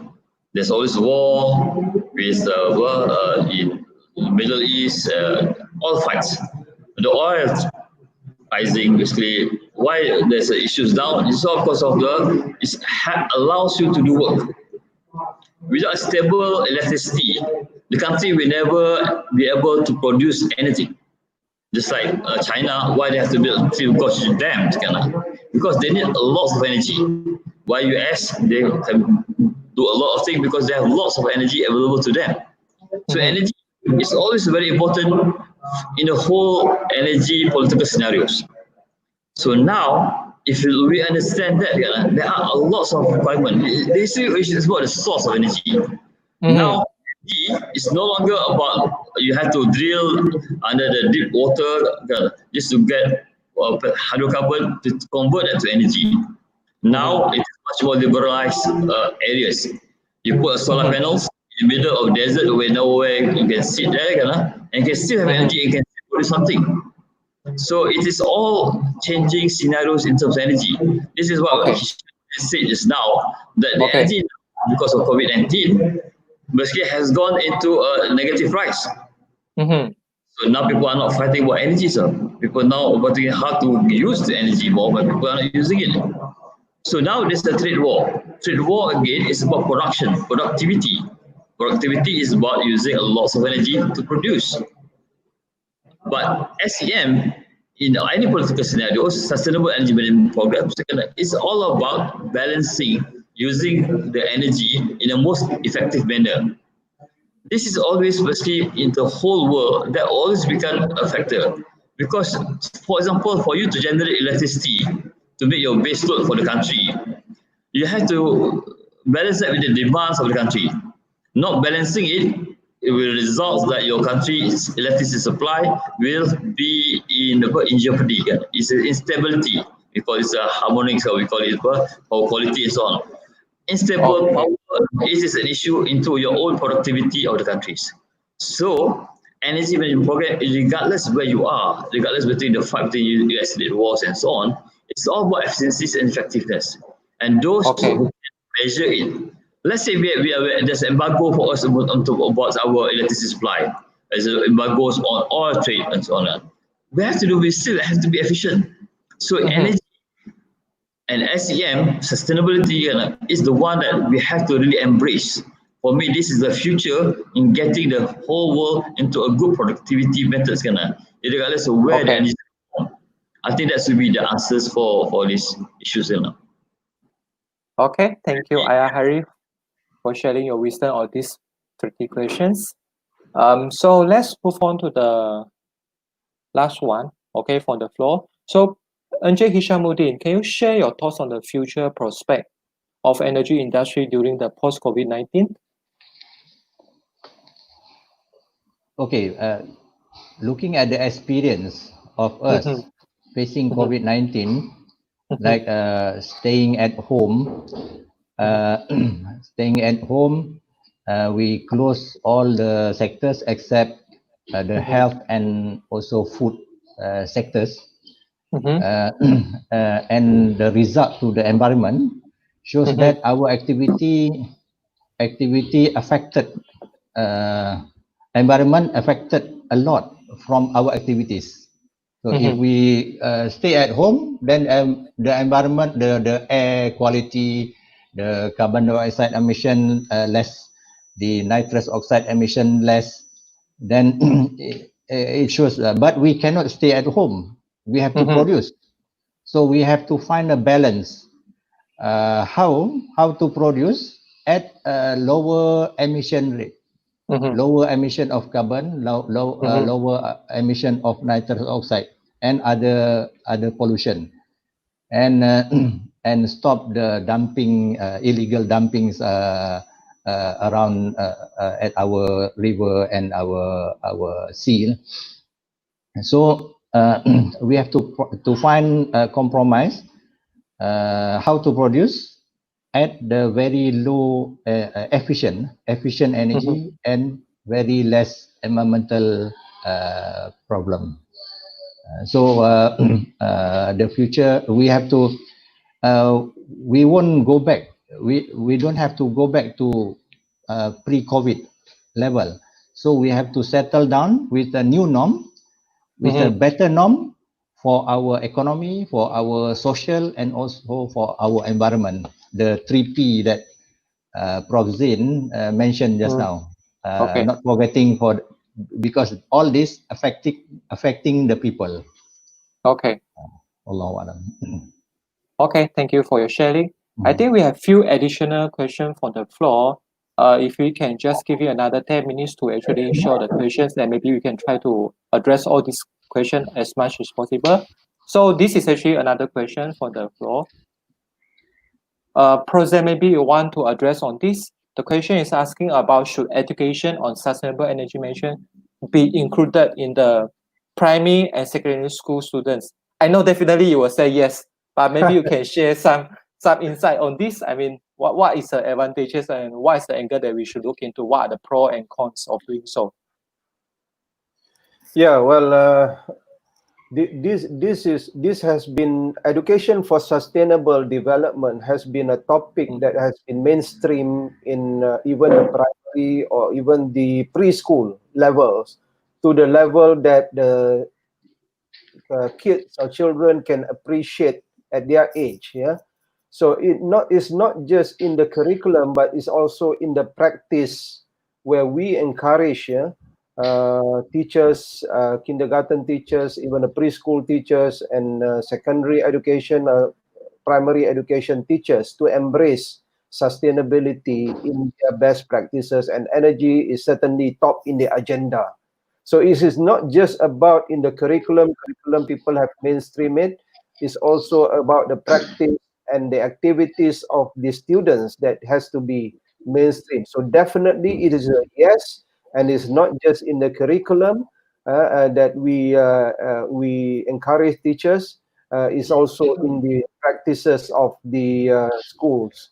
Yeah, I think the ministry has also been doing a lot of initiative to basically mainstream the culture of sustainability, and energy has been one of the top agenda done by ST, Suruhanjaya Tenaga, by SEDA, Malaysia Green Technology Corporation in doing this. So we professionals, especially, if you are professionals, then you have to advocate this.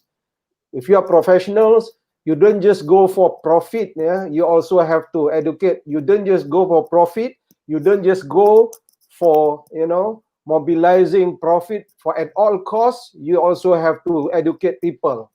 Yeah, don't think about yourself and your money, but also have to educate people. If you call yourself professional, otherwise don't call yourself professional. So we at the professional level, these are what we are fighting for. You see, so basically that's the thing. Maybe Al Khairi kemudian can add about this professional.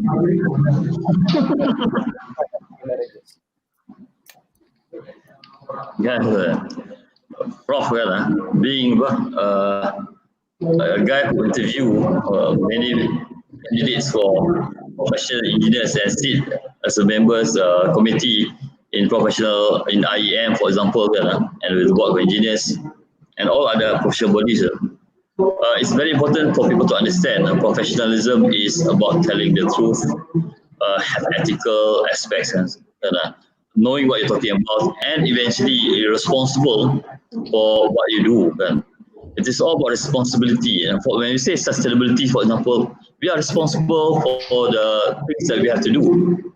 It's responsible for the futures of our generation. We are responsible for the impacts of our decisions now.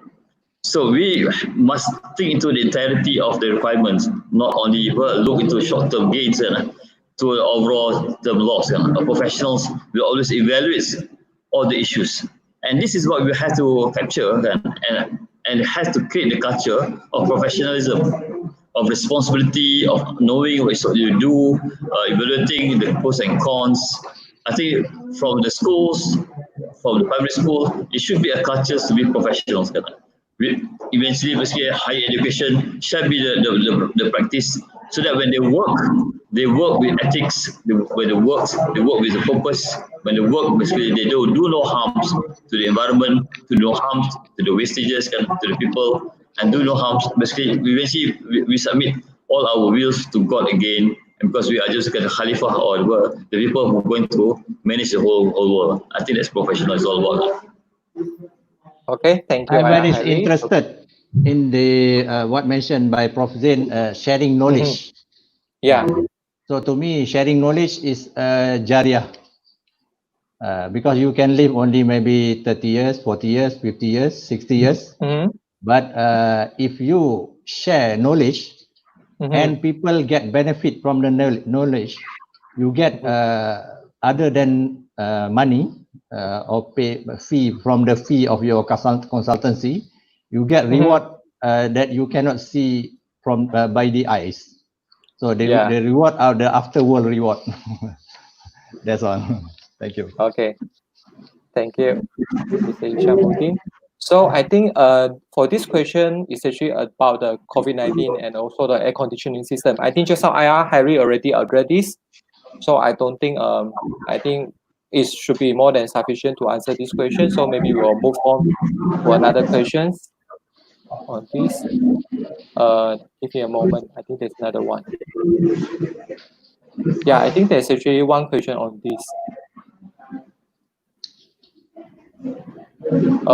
It's basically asked about, is there any comprehensive checklist as a guide developed for industrial SEM? Maybe Prozen or Harry can answer on this.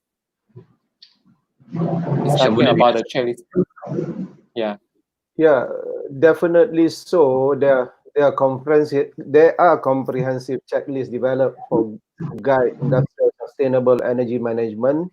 If you search for documents on and guides for energy management systems like for ISO 50,000 or IMAS documentation, you will see there are elements. For example, in IMAS, ISO, there are number of elements that I have also mentioned: the top management commitment, installation system, training and awareness, investment being among the key elements. And each of these elements have their comprehensive guide on how you should go about developing this system and assess yourself before you actually go into energy management system. So there are, yes, indeed, there are guides for that.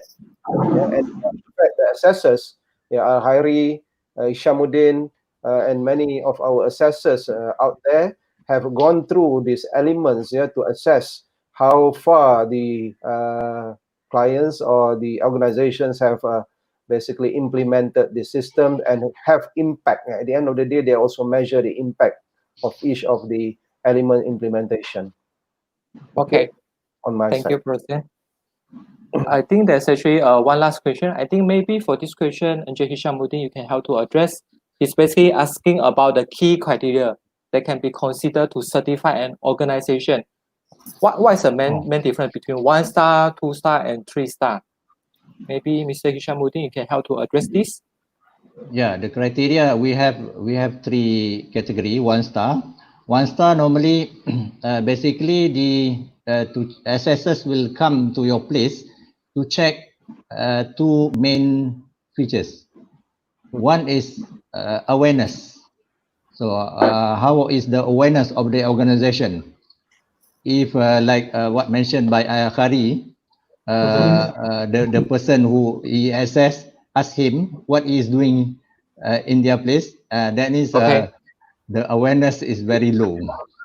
The second thing is the system.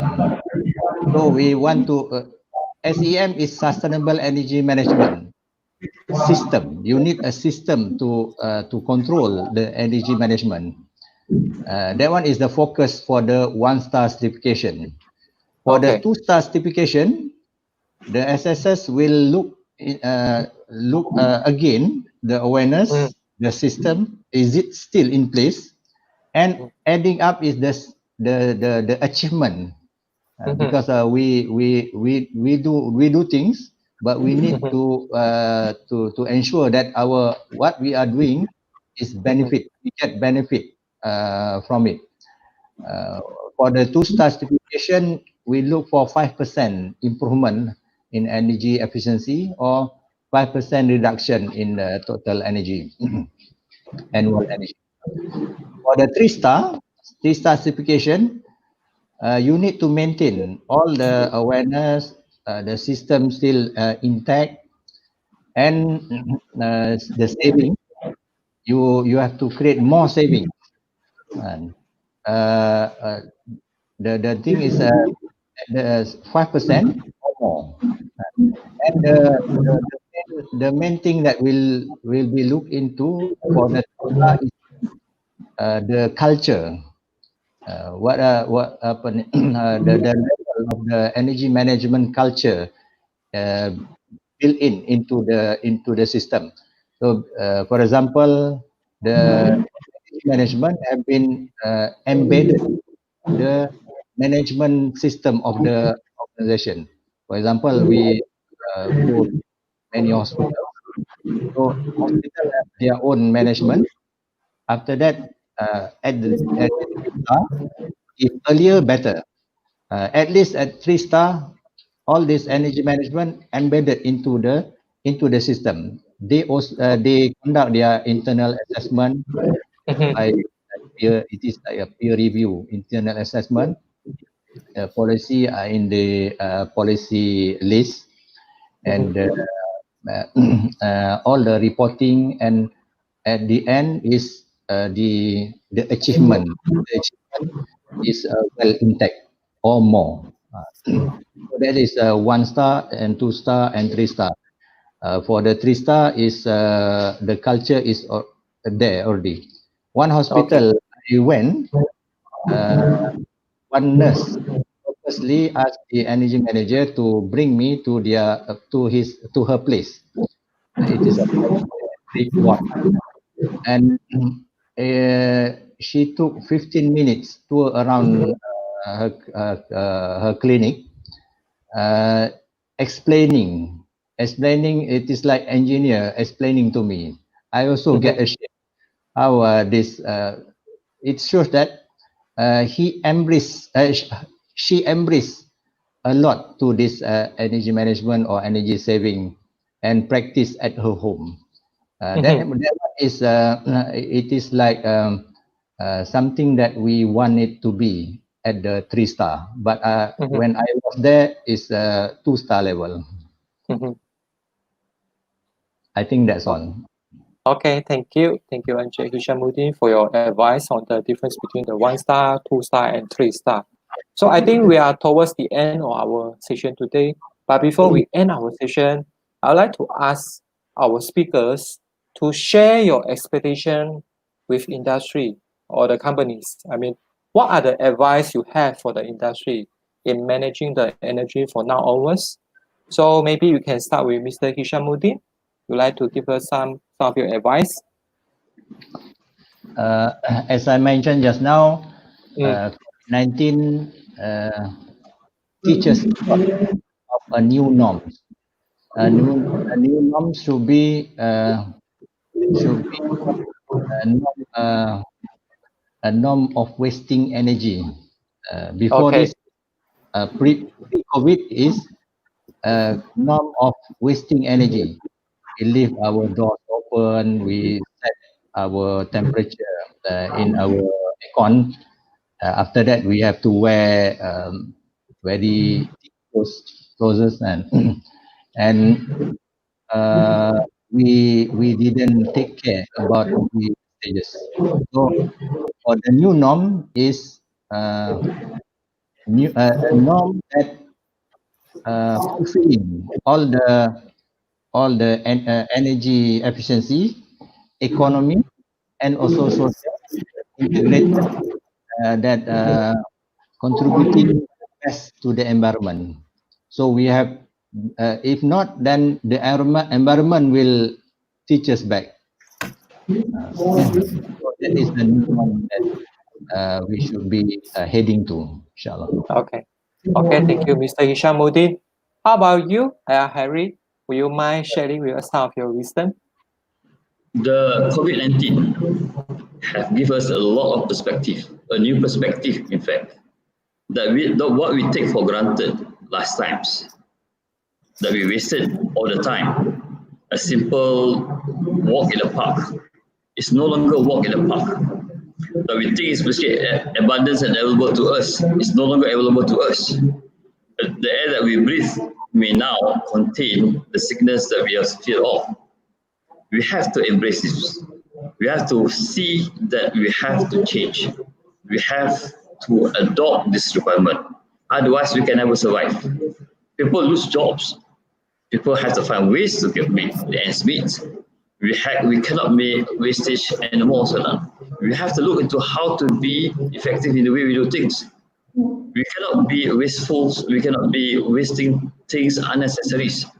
This is all the things that we have to embrace as a culture. These are all the things that we have to embrace, not only now as the age, but you have to start from the young age, from the child, to look into and appreciate everything that God's given to us can be taken in an instance. The moments that we can fly, now to fly in the airplanes is something that we all dread for. To be in a hotel is something that you have to think first. Even to eat kedai mamak for your tea is something that you have to think again. So now, how can we do ends meet? We have to be changing our way of doing things. We have to be thinking of effective. We have to be our way of efficiencies. We have to thinking of professionalism, thinking of our futures. I think this is basically my message to the industries out there.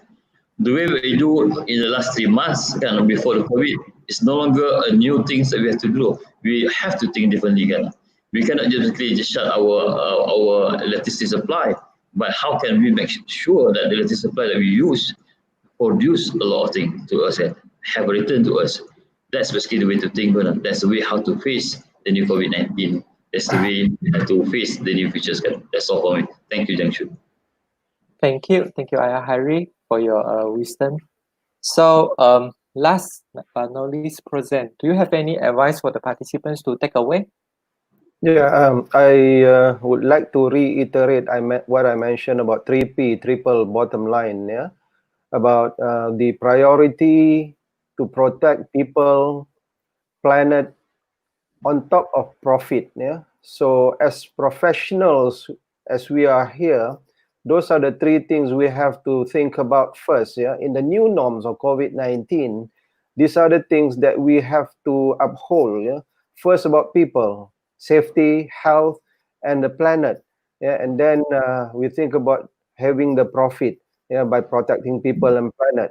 So one of the things that I have advocated is about SEM beyond the shores and beyond our facilities. So the new indicator, bottom line indicator in the future, I was thinking that not the index in the way that we are familiar with, for example, energy per area time by time, energy per production, or even energy per item being produced. The EEI will be beyond that. Energy efficiency index will be indicator on contribution of organizations and people in the organization, measured in terms of the performance, the outputs the people give, divided by the resources the people use. The resources, if you want to measure in terms of energy, then energy will be one of the top calculator for the efficiency of us using or delivering the outputs. Yeah. So over the COVID period, while organizations actually no doubt use less energy, there are many organizations did not use energy even, but they didn't produce at all. So is this being efficient? Definitely it's not being efficient, because many organizations we see before the very eyes go bust. There are many airlines that go bust. They didn't use energy, but does that mean they are being inefficient? They are not producing. You see, so they cannot avoid it. Many transportation also go bust. Many tourist basically firms or company also go bust but they didn't use energy in their facility. Does that mean they are being productive? No. But in the case of education, for example, we have reinvented ourselves. Yeah, we deliver 3 or 4 times more and not use energy at all, or not use that much energy. And we deliver 3 or 4 times more. As you will see that we have invented on captains, outreaching the captains of industry, doing the seminar more efficiently like this.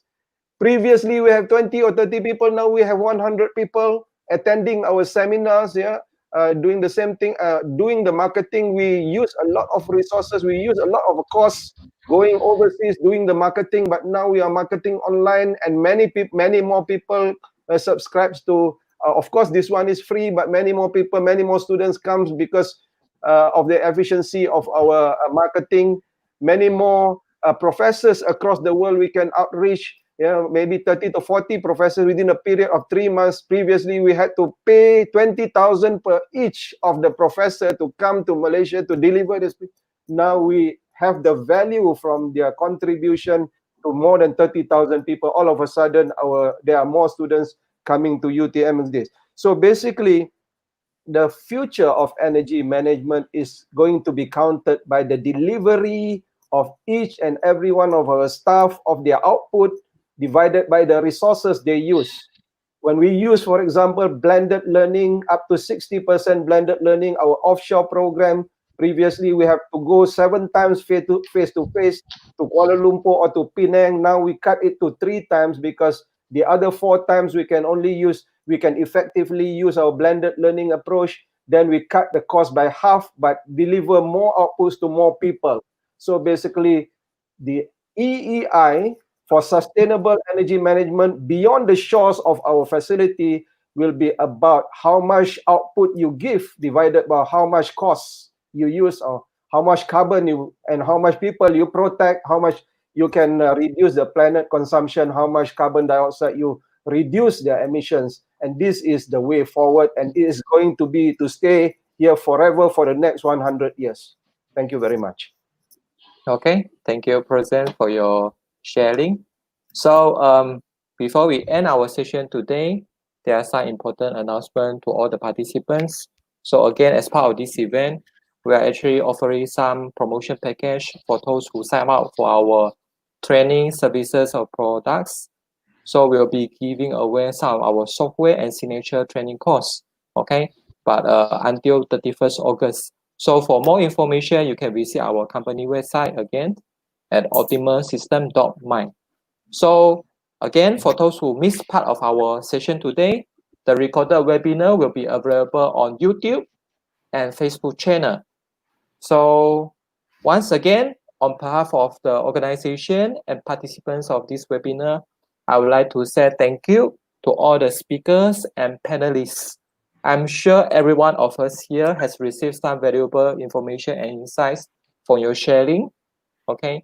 And for those who wish to say thank you to the speaker yourself, feel free to share your thoughts and your comments in the comment section of YouTube and Facebook. So once again, I think that's all for our session today. So on behalf of all the organization, so we'd like to say thank you for attending our session today. And with that, keep yourself protected, stay safety and stay happy and enjoy your weekend. So thank you to all the speakers. Goodbye to everyone. So hope to see you again. Goodbye to all the speakers. Thank you. Bye. Thank you. Enjoy your weekend. Goodbye. Okay. Goodbye.